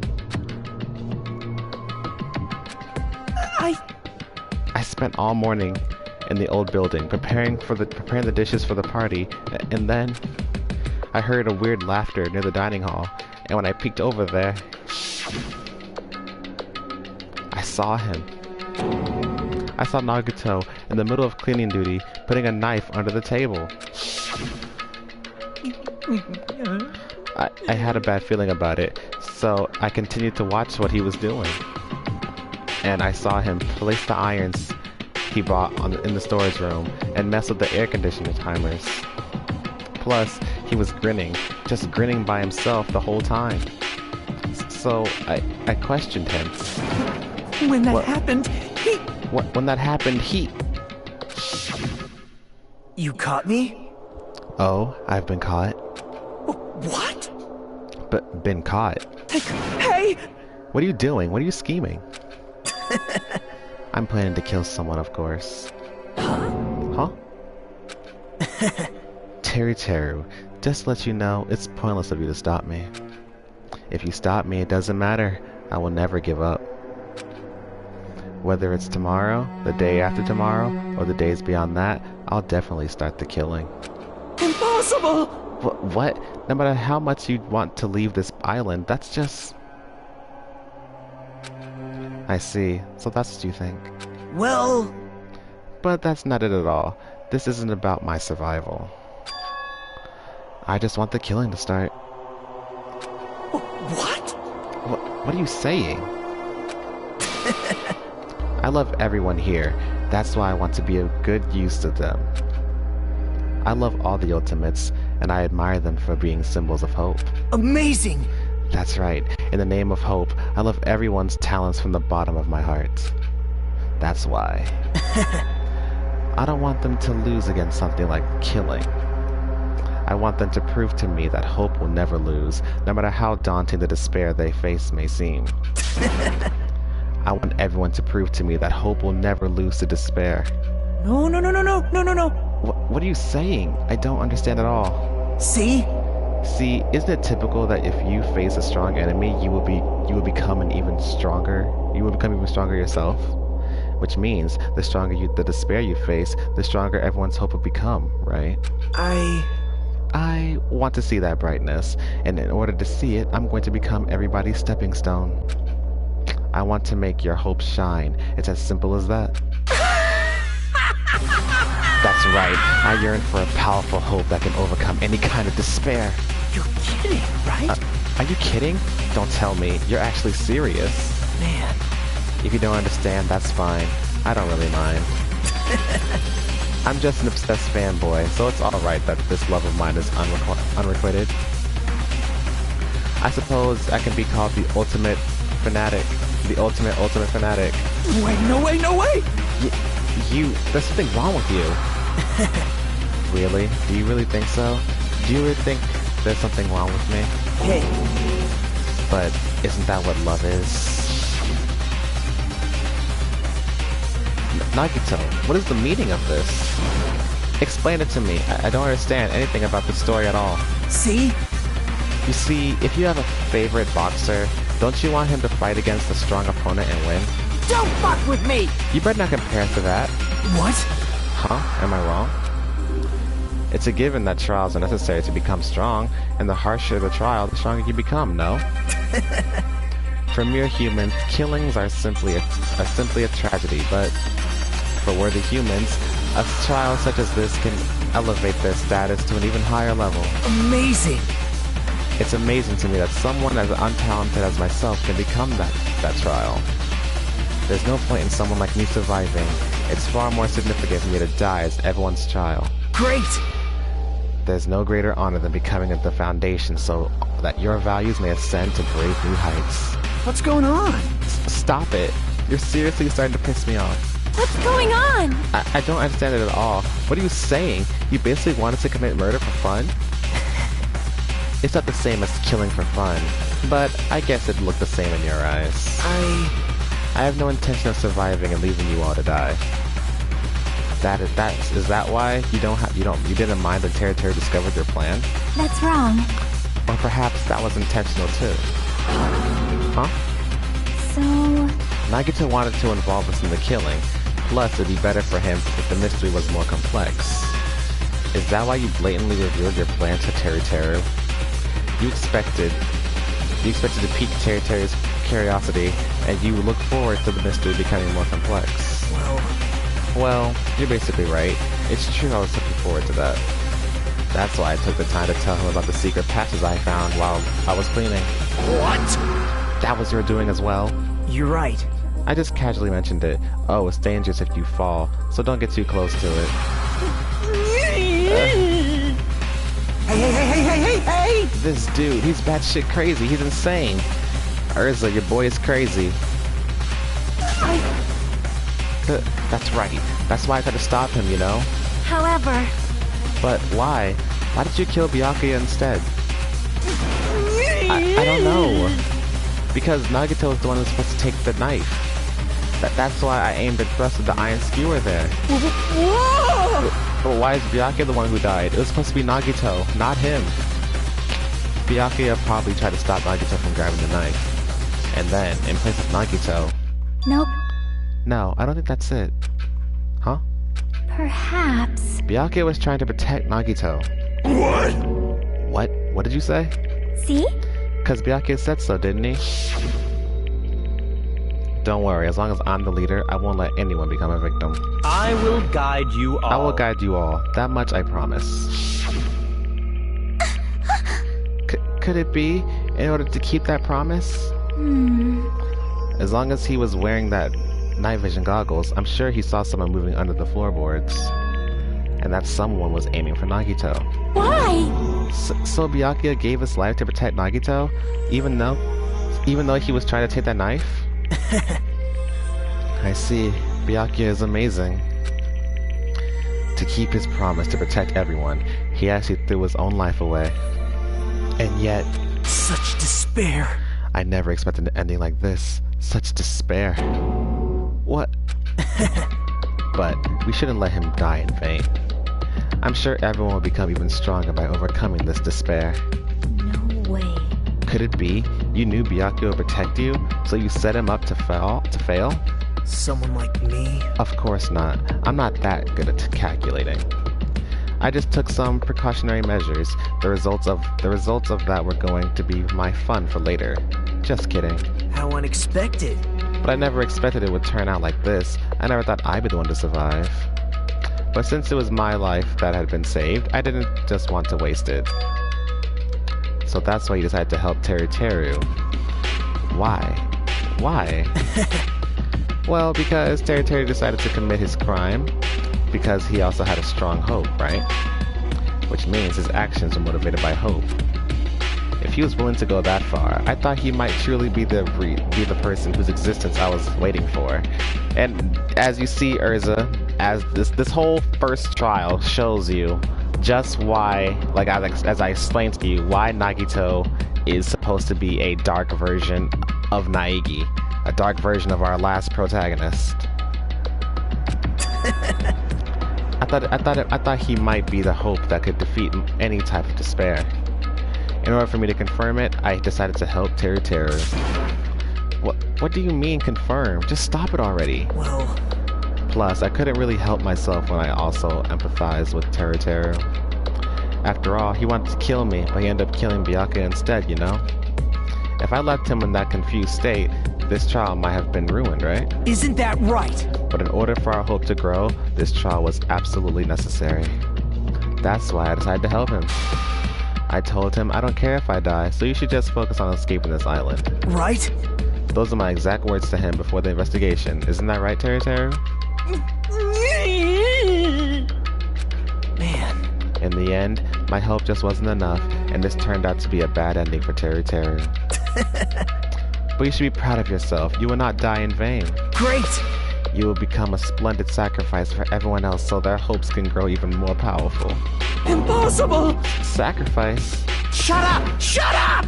Seriously, stop it already. I'm gonna go crazy just listening to you. Hey! Hey, is it okay for us to leave this crazy bastard alone like this? Huh? Isn't it better if we just fucking kill him off? Yeah, kill, he said. High school students are so violent these days. But the person who's gonna get killed now isn't Nagito, it's Teru. What's the matter? You didn't forget, right? Because I told you already at the beginning, right? If the blackened killer loses, a fun punishment awaits them. Wait! Hold on. No. That was, how should I put it? An accident. An act of self-defense, not intentional. Anyway, I feel it's possible if it's not. It's possible it's not my fault. Hey! It doesn't matter if it's an accident, self-defense, or intentional. A murder is still a murder. If you kill someone, that's murder. Hey! But isn't there anything like sympathy, judgment, accentuating circumstances, or maybe even probation? Impossible! I don't accept any of those claims. That's not... Hey! Hey, save me, you guys. I was only trying to stop Nagito, so... Why you? Be honest, after learning about Nagito's plan, you saw an opportunity, right? You probably thought nobody would find out if you killed him after messing up his plan, right? That's what you thought, right? Wrong! You're wrong. There's no way a person who has no malice would kill someone like that. In truth, you're just desperate to kill Nagito and willing to sacrifice anybody else to survive, right? Just be honest already, at least in the end. No. That is... Teru. Why? If only you didn't try to kill Nagito, Byakuya would still be alive. Answer me. Why did you try to commit murder? Answer me, Teru. I just wanted to go home. I needed to go back home no matter what! Because she's waiting for me. Mama is waiting for me at home. She's waiting all by herself for the day I graduate Hospic Academy and come home. Okay, I'm going now. When I come back, I think we should talk again about opening an Aoyama and Azabu location. Oh my, you're still talking about that? Oh, I'm serious.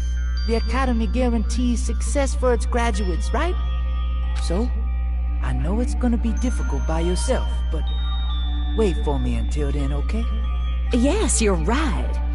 Then I'll just have to do my best to keep the Hanamura Diner from going out of business until then. Mom, you don't have to work so hard.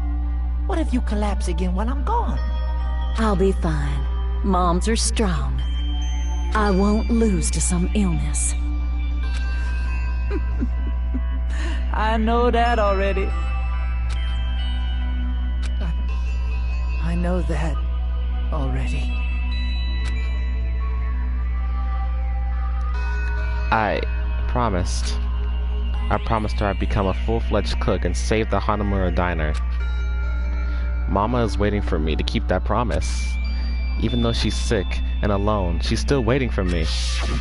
That's why I need to go home! Teru.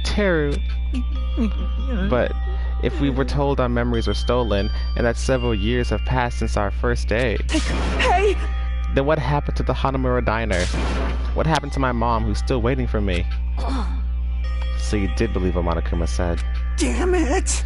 You were saying all along, it's okay, I'll never believe something like this. So why? What's wrong? I still don't believe it. There's no way I can believe it. It has to be a lie. That's why I wanted to go home! I wanted to go home and confirm it. I wanted to make sure it was all just a lie. I wanted to make sure that I still have a place to call home. Teru, you... I don't believe it. I don't believe it. It's not that Teru didn't believe it. He believed it more than anybody else here. That's why he kept denying it. Because he believed it, he needed to deny it. Damn it. If I only knew how he felt, something like this never would have happened. I wanted to confirm by any means necessary. I had to do something. That's when I heard Nagito's plan. I found out he was going to kill someone if I left him alone. That's why...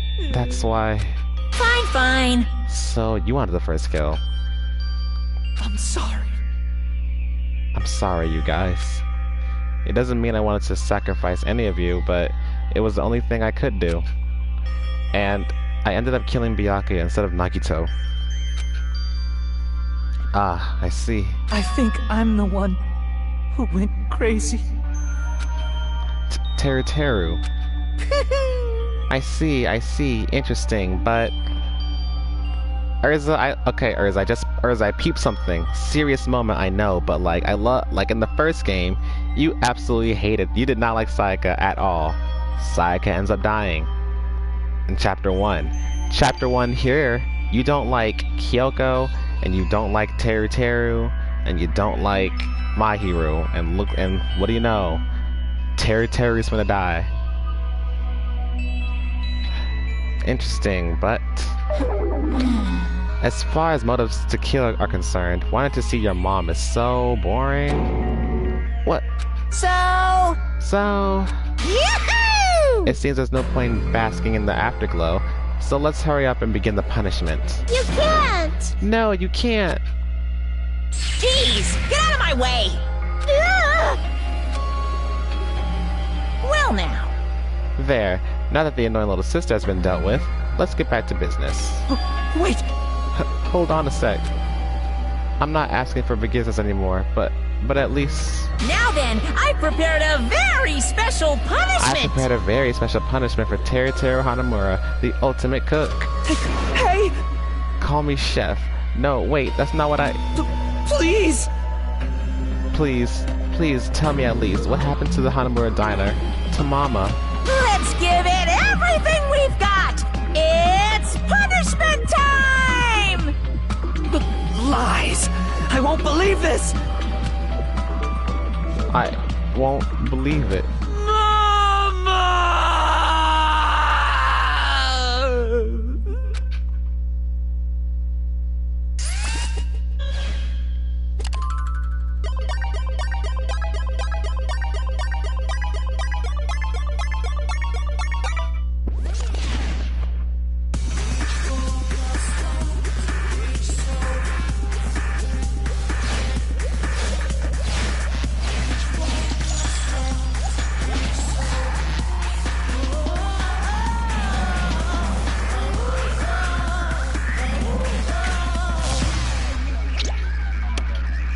Deep fried Teru.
Extreme!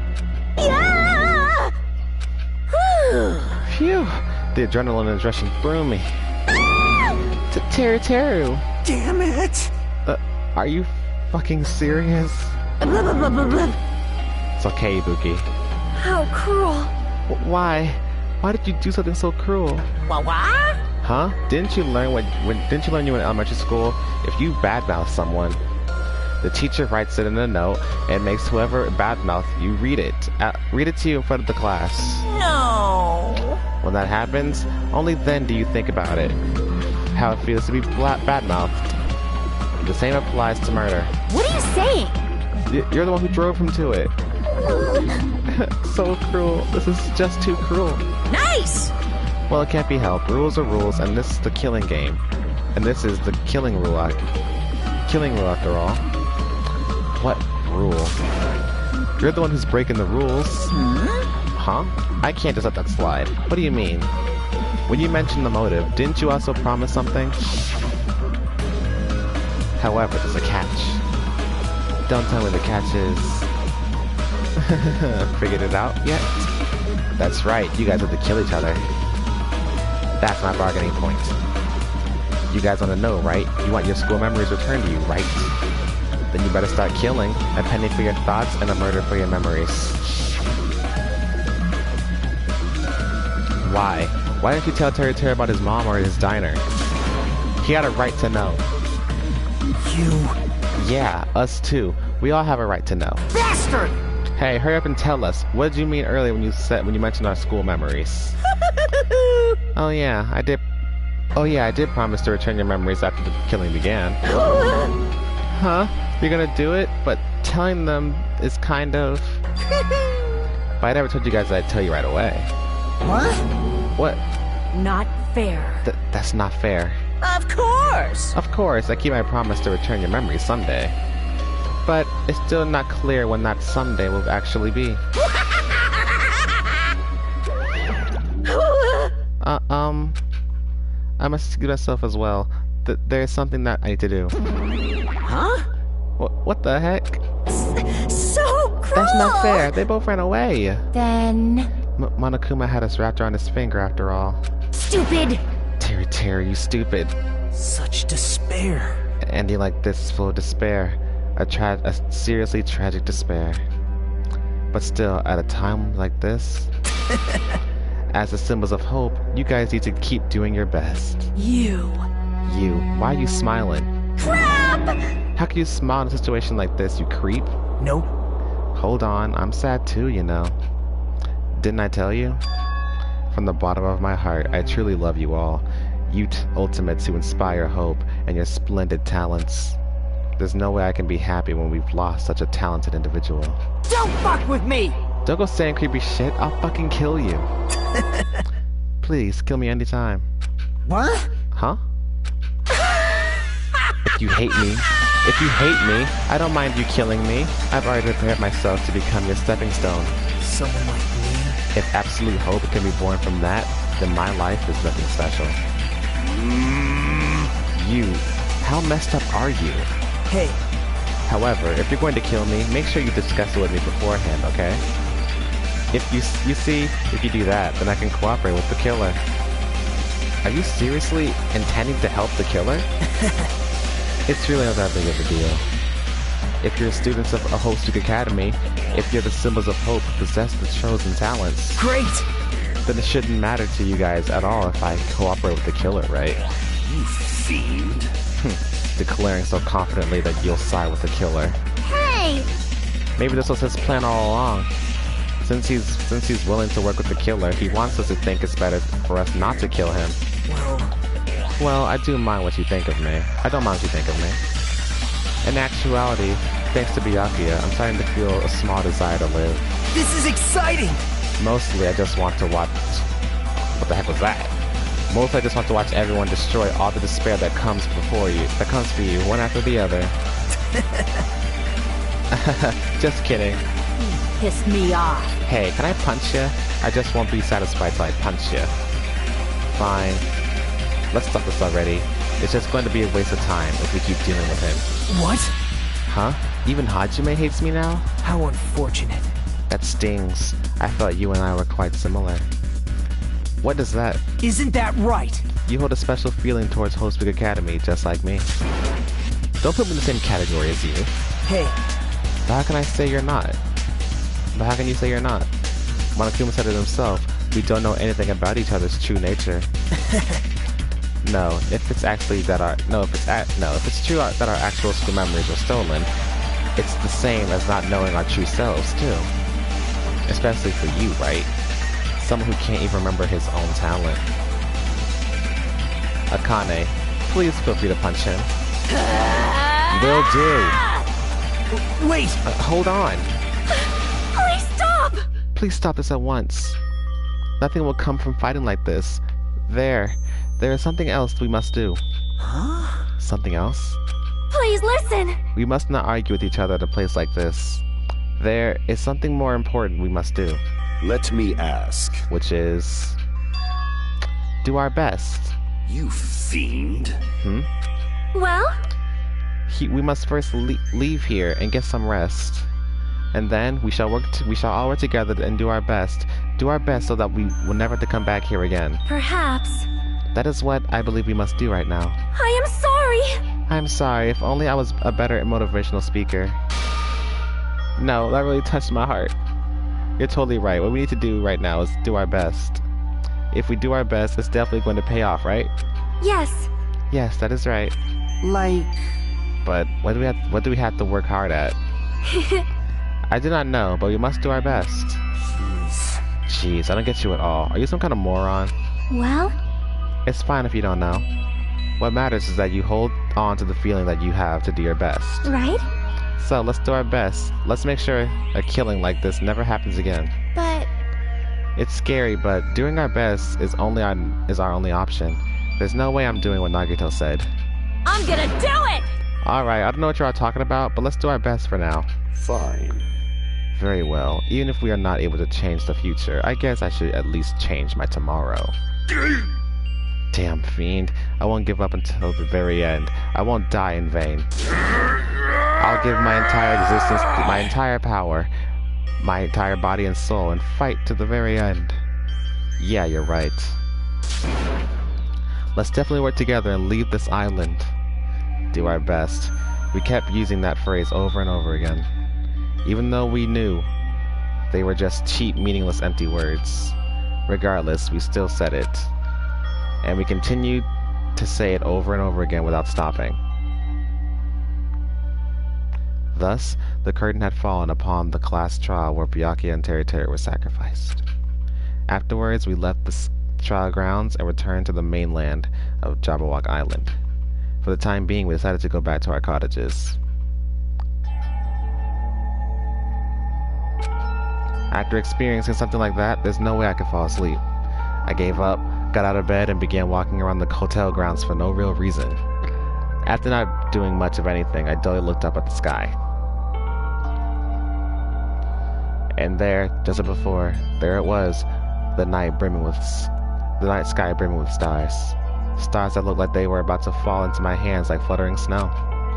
As I looked up at such a beautiful night sky, I can go anywhere. That thought crossed my mind for some reason. This sky is connected to anywhere, even to my daily life. That's why I might be able to go home. That's right, I'm definitely going to go home. That's when it happened. As I stared at the night sky, I felt a strange convergence of sensation. And then, while I continued to stare at the night sky, I felt my entire body stiffen with that sensation. Isn't this... Is someone watching me?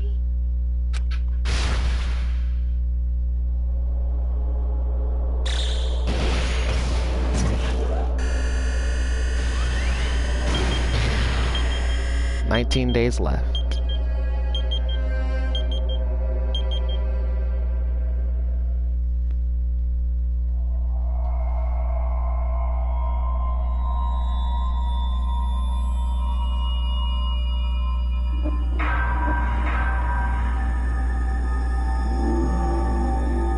Danganronpa.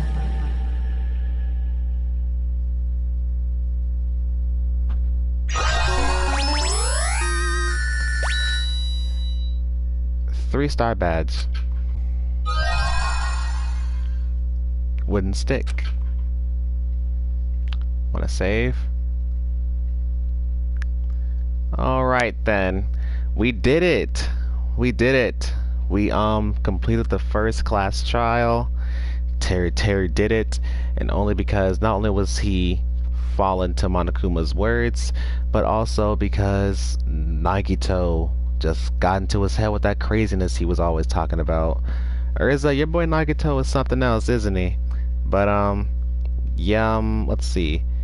Tomorrow's Christmas Eve, so Urza, I wish you a Merry Christmas Eve, and I hope, once again, like I said before, I hope you get everything you want for Christmas, or at least some other things you want. And tomorrow, yeah, And tomorrow, yes, I will stream again because, you know, once the clock is 12, it'll be Christmas, and I want to wish you a Merry Christmas. But for now, I'll just say Merry Christmas Eve, and tomorrow I'll be back. Have a nice night, please. Have a nice night.